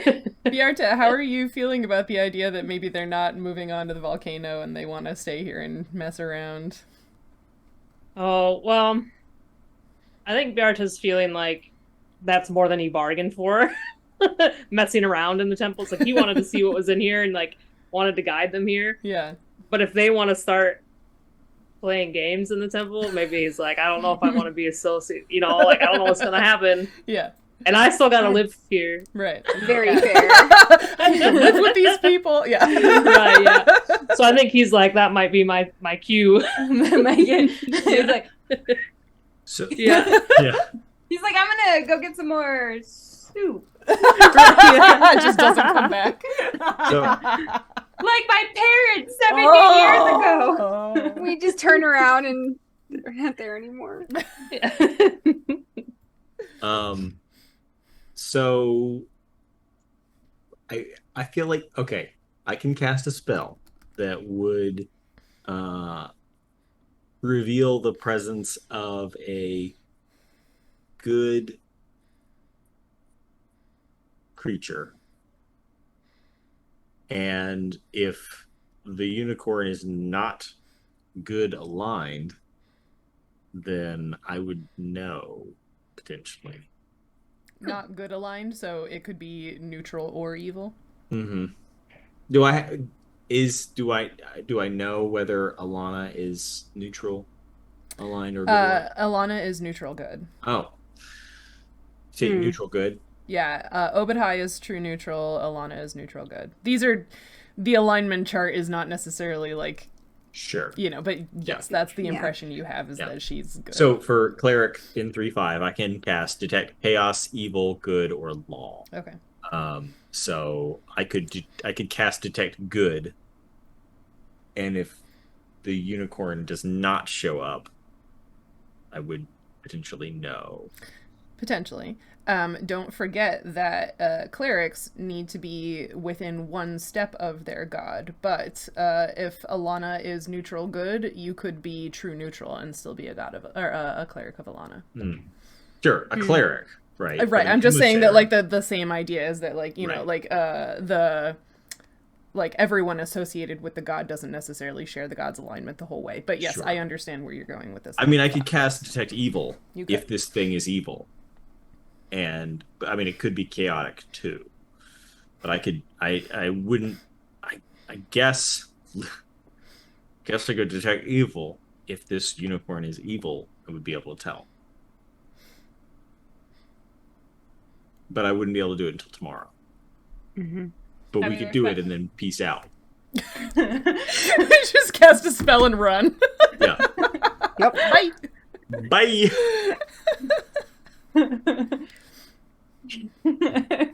You're just like one hoof is out the door right now. Yeah. Yeah, Bjarta's like, I've never seen these people in my life. Yeah. I literally I don't even know how- they're I don't even know how I got here. ambulance. Yeah, especially because like I gotta be within 60 feet of it, so I feel like that means like I'm gonna be casting it like in the coat closet around the corner from the alchemy lab. Unless somebody else has a better idea. I mean, I was just gonna try and do the ceremony anyway and see if we get instantly murdered. Okay, Well- yeah, but a good emissary of a god could totally murder us. How about we leave this deliberation over what the three of you are going to do for next time. I can also time. prepare more things tomorrow. Exactly. When you all can see us here again on November 6th, the last stream for the year 2022. So come back and see what the team decides to do after quibbling to figure out what's going on in the temple with Atiel, the unicorn. But in the meantime, it sounds like maybe Bjarta's gonna kind of awkwardly scooch out the door and not be part of whatever mess the heroes are contemplating. I think probably what he would do would say, like, it was great coming this far with you. I'm glad that we were able to get here, and gives them each a pat on the head in his awkward way. Aww. Because he doesn't know gives what him else a big to do. hug. She's like, thanks for Yeah. not leaving us Yeah. in the woods. We wouldn't have made it here without you. He kind of awkwardly reciprocates the hug and says, well, I wish you the best of luck on your journeys. And if I hear through the musky grapevine that something's gone down at this temple, then I'll know. I'll know who was You can just say that you didn't know us and we paid you a lot of good money to do this, and that you. I'll say I got a concussion in the avalanche, and I just,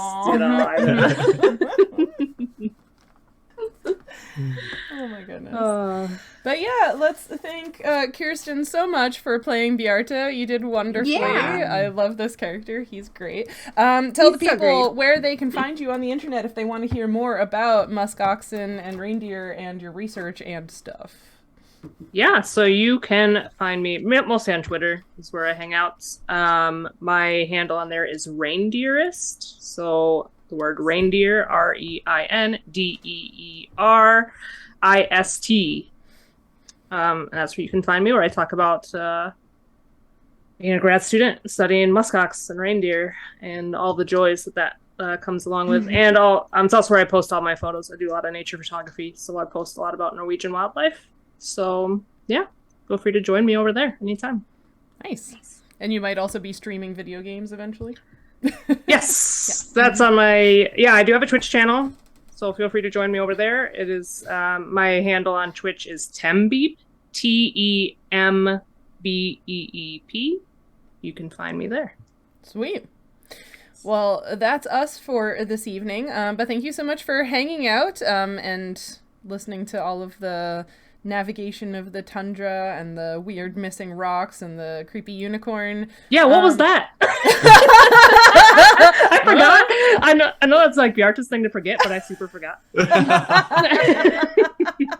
But yeah, you'll have to keep watching the story and following along with our heroes to figure out what all is weird going on in the mountains of Arda. But yeah, we'll see you in a few Sundays on November 6th. Don't remember that's daylight savings time change for those of us. Oh in God, someone North help me. America. Oh yeah. Yep. We'll text It's you, Nancy. that kind Don't of worry. time. Yeah, text me, because like it's worse for me because it just says 5 for you and your phones all update, but I actually like come at a different time because I don't do the daylight savings. I thought y'all voted on that. Yeah, in the it's real hard for you living in the tropics. Anyway. And voted the wrong way too. Anyway, Yep. we'll Anyway. see you later. I still want to know what Good night, happened on the Great everyone. British Bake Off. Bye. Night.